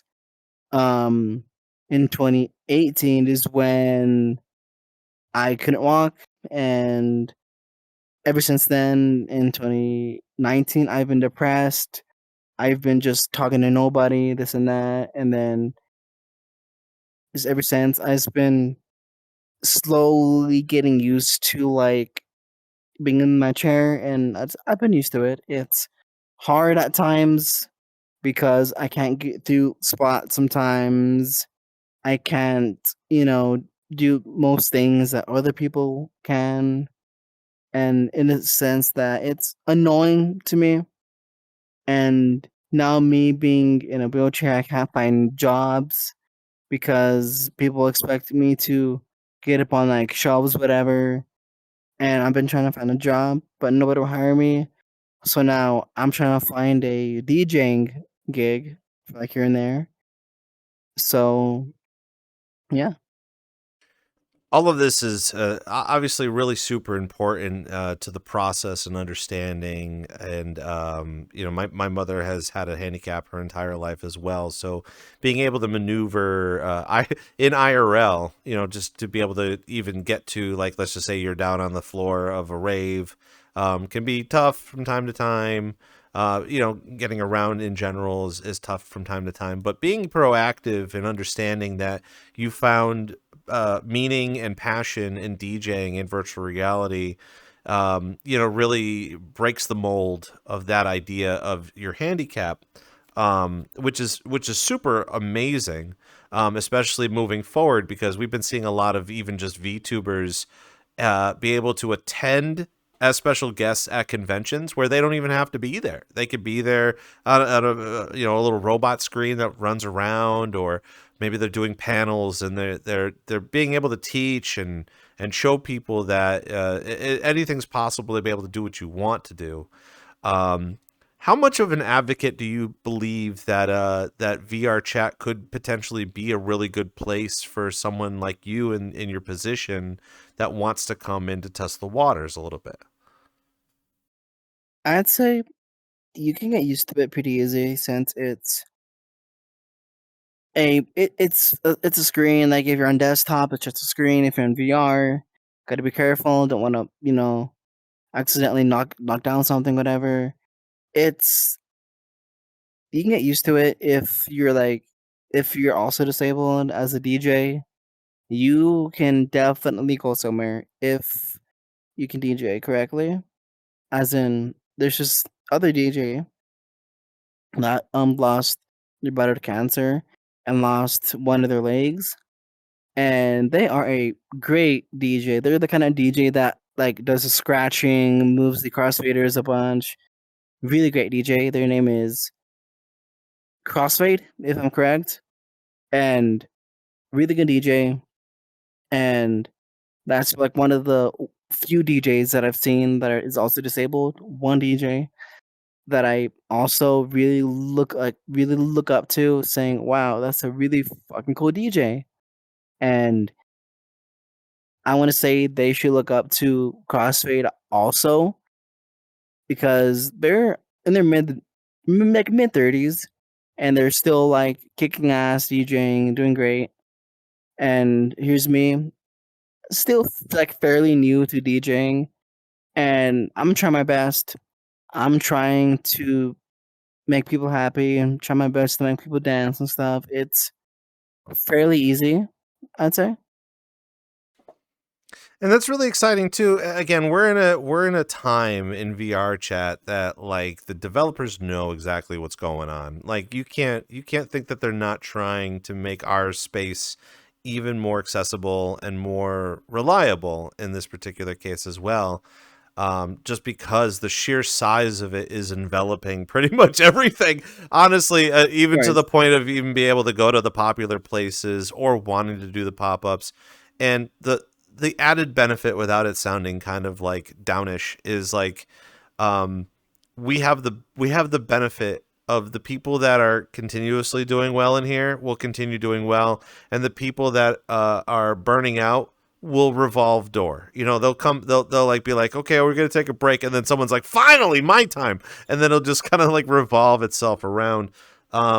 It could be like the worst case of like high school all over again when you're here for like a really long time and you're like, oh, okay, another year of this. And then you got the new kids coming and being like, oh boy, here we go. And the new guys are like, I'm dying. You know, it's all relatively very funny to see, but at the same time, it at least gives everybody an opportunity to feel what it's like to be able to attain those goals and hit those goals really, really high when it comes to that sort of thing. It's VRCDJ Live. We're just here with just a few more minutes here with IvyCatty. So if you have any questions in chat, feel free to drop them off, and we'll continue to have these conversations. I want to talk more a little bit about Zyphra. And the fact that again you had this event, the pop-up event that was up on a Tuesday. I think you got an event coming up this weekend that you might want to talk about. If I'm I don't have an event just yet, but it's gonna be an event, but I'm not sure when it's gonna happen. It's gonna be my world release by the world creator Wake and group owner Wake of Googie Records. It is one of the best like group owners I've ever met. One of like the most kindest persons I've ever met. Also, it's gonna be a warehouse combined with like a boiler room. It's gonna be like a big world, and it's gonna be good. I'm gonna have a lot of cool DJs on there. And with my group, my most like was I really want to hit this milestone for my group. I want to hit 1,000 members, and then I'm gonna do a huge event. I'm going to do as much stuff as possible to make my group noticeable, I guess. And as you're talking about for like real life events, I want to try to make a real life event possible because I've been researching a lot for like rentable clubs with like speakers already there for you, lights already set up, like a VJ already there for you. Something cool, something small, nothing too like huge, just something I can do for my group to make people want to get out of their comfort zone, and even people that don't even know my group, like outsiders, I guess, if you want to call them that, like want to come into like party as well. Like kind of how another group played for FWA, and I'm like, I want to do that. I want to play for a club. So there's a lot to come for my group. I want to do more stuff for it to make my group possible for people to go, this seems like a cool group, because I want to make an open arm event also. When it comes to fighting up against a lot of promotional value on social media from other groups, I mean, when we had Rave Factory, and I believe District 1 goes through it as well, that they're eating up a lot of view time up on TikTok recently, and like that just shows up on my algorithm without even me searching for it. And I'm like, wow, that's really engaging, and it's good to be able to see something like that. Are you looking to kind of follow the same line of footsteps? What's your plan of attack when it comes to promotion? When it comes to promotion, it's creating their chat events using Decked Out, which is what Bean made. Put my group out there more and make it where it looks welcoming for others. And I want to make, like, I made my own TikTok account, or I didn't make it, but I revamped my personal TikTok for my group TikTok. So I'm gonna be posting updates about my group. I'm gonna be posting my sets on there. Same with Twitter is my personal account, but I'm gonna be posting my group updates on there also with Blue Sky also. So I'm trying to post as much update that's possible for my group so people see it more, so more people will join it and they come to my group. This might seem like a kind of an out-of-pocket question, but I know we haven't really talked about it, and I know at some point in time it will become relevant later on.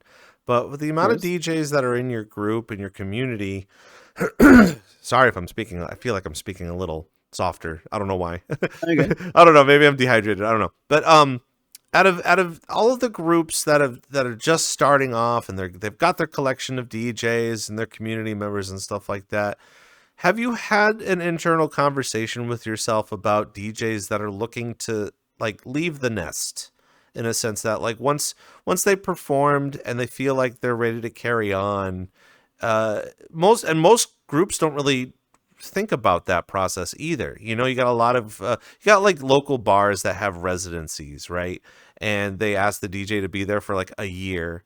And regardless if they enjoy it for 6 months and then they suffer for the last 6 months because they're trying to, outgrow the nest.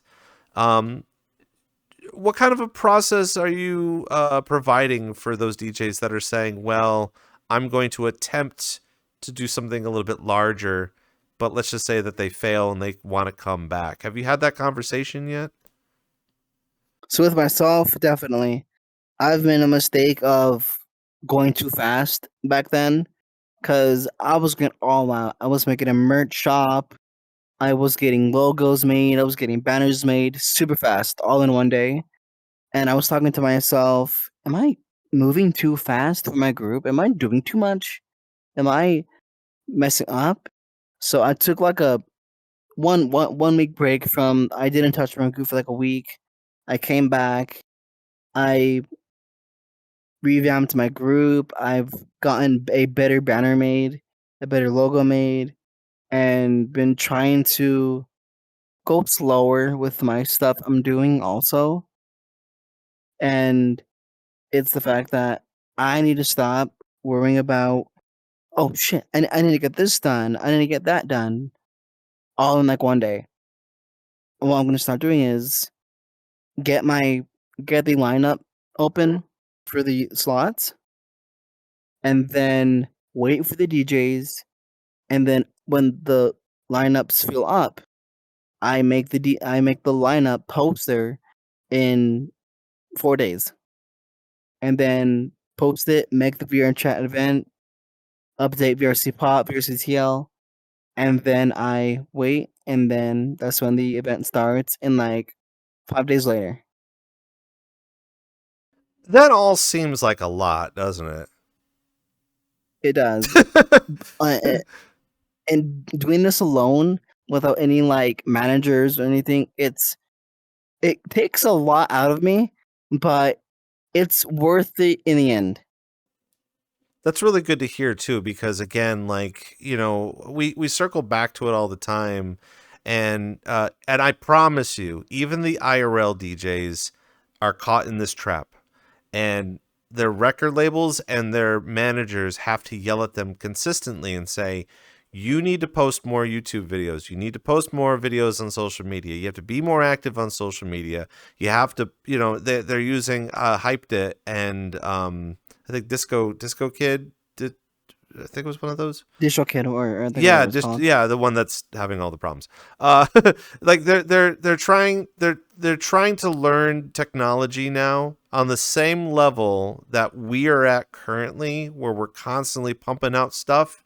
Because I feel like the IRL DJs are also learning, oh, wait a minute, the younger generation's kind of, they're filtering in and they're moving quicker. But to the naked eye and the people that are outside of our community, the way that we're talking about this seems very intimidating.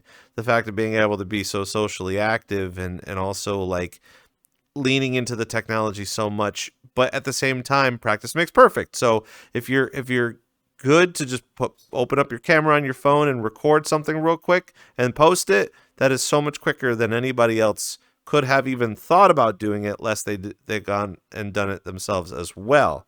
So just us talking about it, I'm sitting here going, oh man, like that would probably take an entire day, which it kind of still does. But realizing it and being like, listen, that's all part of the process. It's all part of DJing is literally 10% of everything else that you need to do. And that's what everyone goes through. It's not a matter of only a select few do that. But if you want to proactively succeed, you're going to need to push it on a little bit more. Where do you see yourself heading in the remainder of the year? What is IvyCatty looking like for the remainder of the year outside of all the other stuff that we were just talking about? Okay, so the world being finished, of course, more events, IRL gigs, maybe me getting a job, and just doing stuff that I've been wanting to do for years. As my younger self, like I told my younger self, I'm gonna get a car. I'm gonna do this. I'm gonna do that. I'm gonna be a coder. And in a year, I really want to get my group successful for mostly new DJs and for people to experiment for themselves, because my group is mostly for I want to play, like I want to do this, I want to do that. It's for people that want to experiment.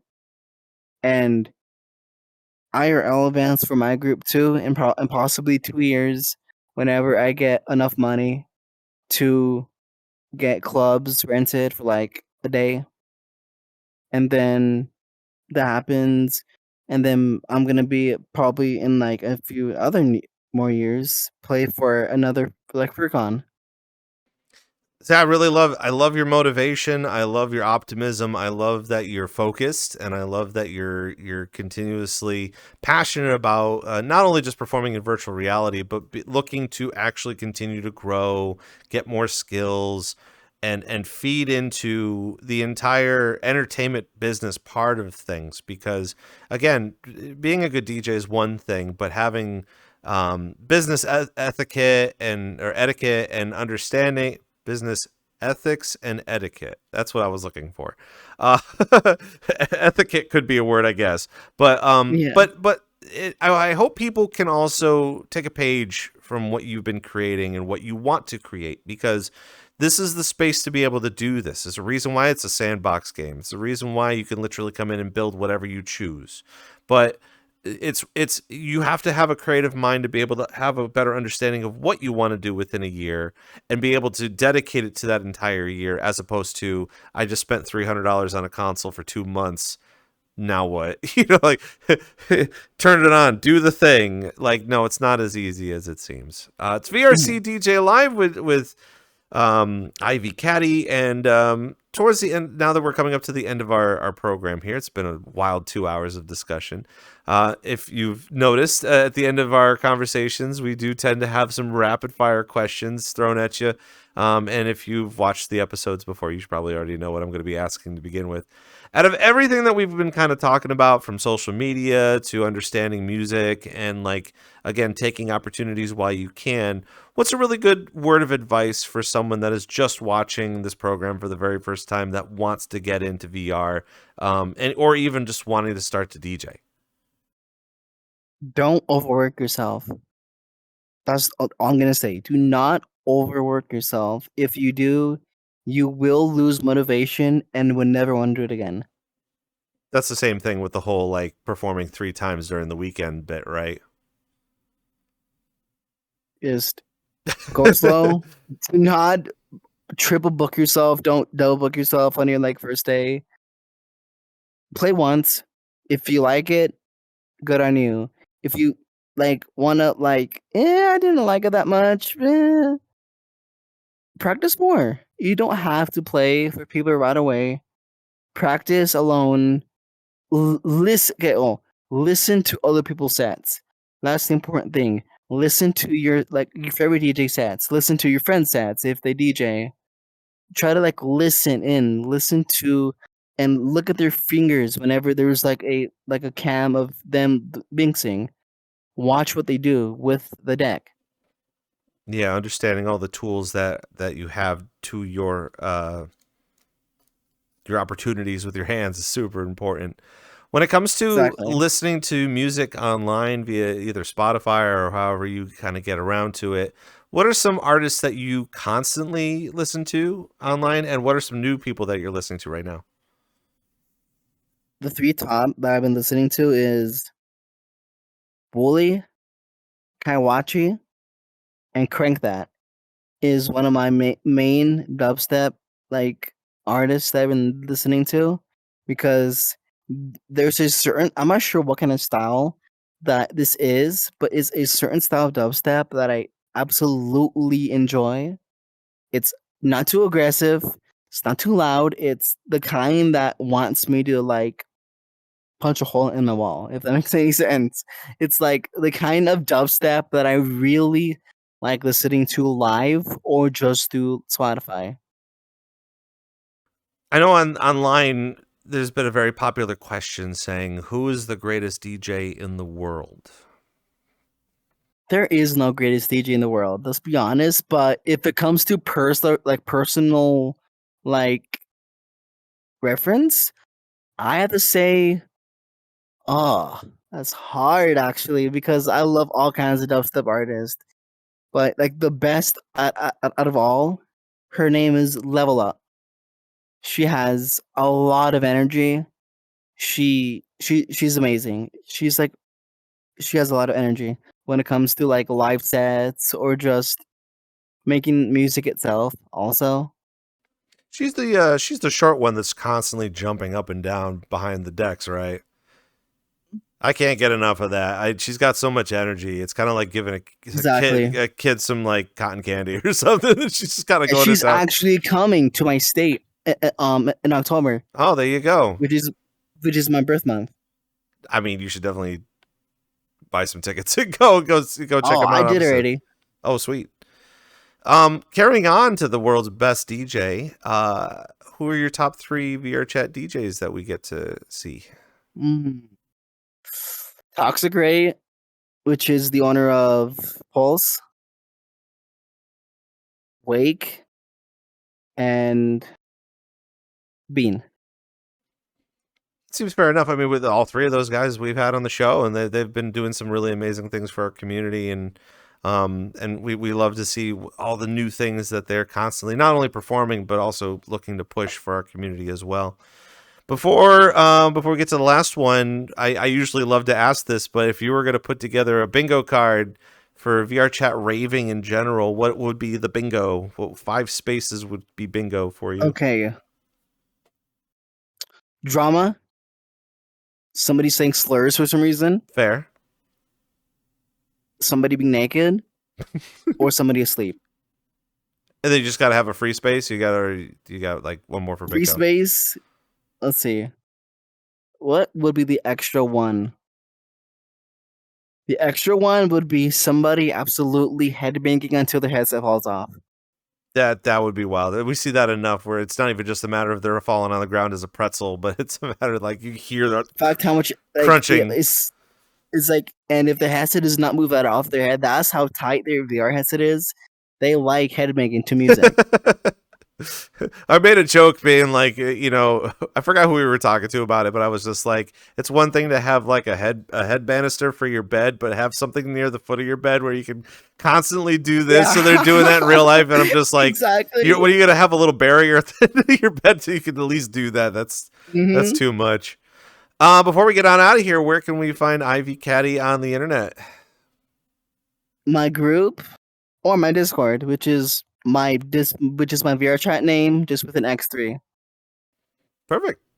And obviously, I would recommend anybody that's looking to come in here to kind of test the waters, whether you want to do a pop-up or maybe you want to learn a little bit more about specific genres, or even performing for people that you may not even know existed. That's always a very popular option, especially as a DJ in here, that you want to perform for people that it's nice to perform for people that which is great, because then I feel like it's less of a time for them to say that you're not terrible, but at the same time, like, they can at least tell you that you're good, but for complete randos, I mean, they'll try to be at least very honest with you about how you perform, and I feel like everybody needs to give yourself a little bit of time and effort to understand how to do that too. So Ivy, thank you so much for being on the show, and I'm looking forward to all sorts of future projects that you've been cooking up for the remainder of the year, and we'll see you on here real soon. Yes, I really enjoyed being here. Thank you for taking my submission. That means like the absolute world to me. And thank you for the people that were watching. I really love the support that I've been getting. And I just been happy for the stuff that I've been cooking up for everybody. I think it's super important to be able to bring everybody that we can on the show to kind of just see how we're doing. Like, I feel everybody's coming in here and we're all doing really good in here, and that's great. But even more people are starting to show up, and those are the ones that are going to be paving the way for the remainder of whatever else is happening. We can't have the same clubs doing the same stuff for legit years and years and years before it falls apart. So thank you again. And that'll do it for us for our episode of VRCDJ Live. Of course, we got lots of different things on the way for you. And if you're not already following us on all sorts of social media platforms, like we were just talking about for the past 2 hours, I mean, that's kind of the idea of it all. You can find all of our links and everywhere up on social media via our link tree at VRCDJ Live. It's important for you to kind of check out all of our social medias, of course, where we post all of our updates and information up on X and Blue Sky, as well as our highlights and full shows on Instagram and on YouTube at VRCDJLive. You can't really mess up any of that. But it's also important to understand that on our link tree is where we have our DJ submission forms. So if you'd love to be a guest on our program or know somebody that would be a really good fit, that you will find a way to communicate with us to say, hey, let's get someone like Ivy on the show to talk a little bit about all the things that we've had on the show to begin with. So you can find that all up on our link tree at VRCDJ Live. Of course, we'll have our highlight for you by tomorrow, hopefully.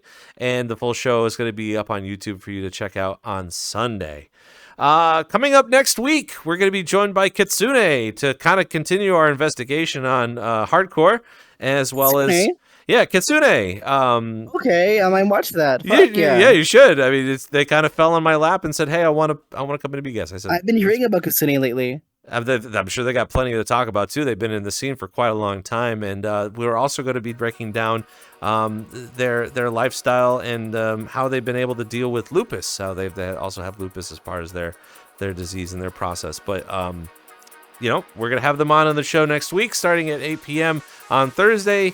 We have more information for you up on X and Blue Sky. So, for IvyCatty, our guest, and the VRCDJ Live staff behind the glass, I'm Rob Roman. Thank you for coming by and watching the show, and we will see you next time.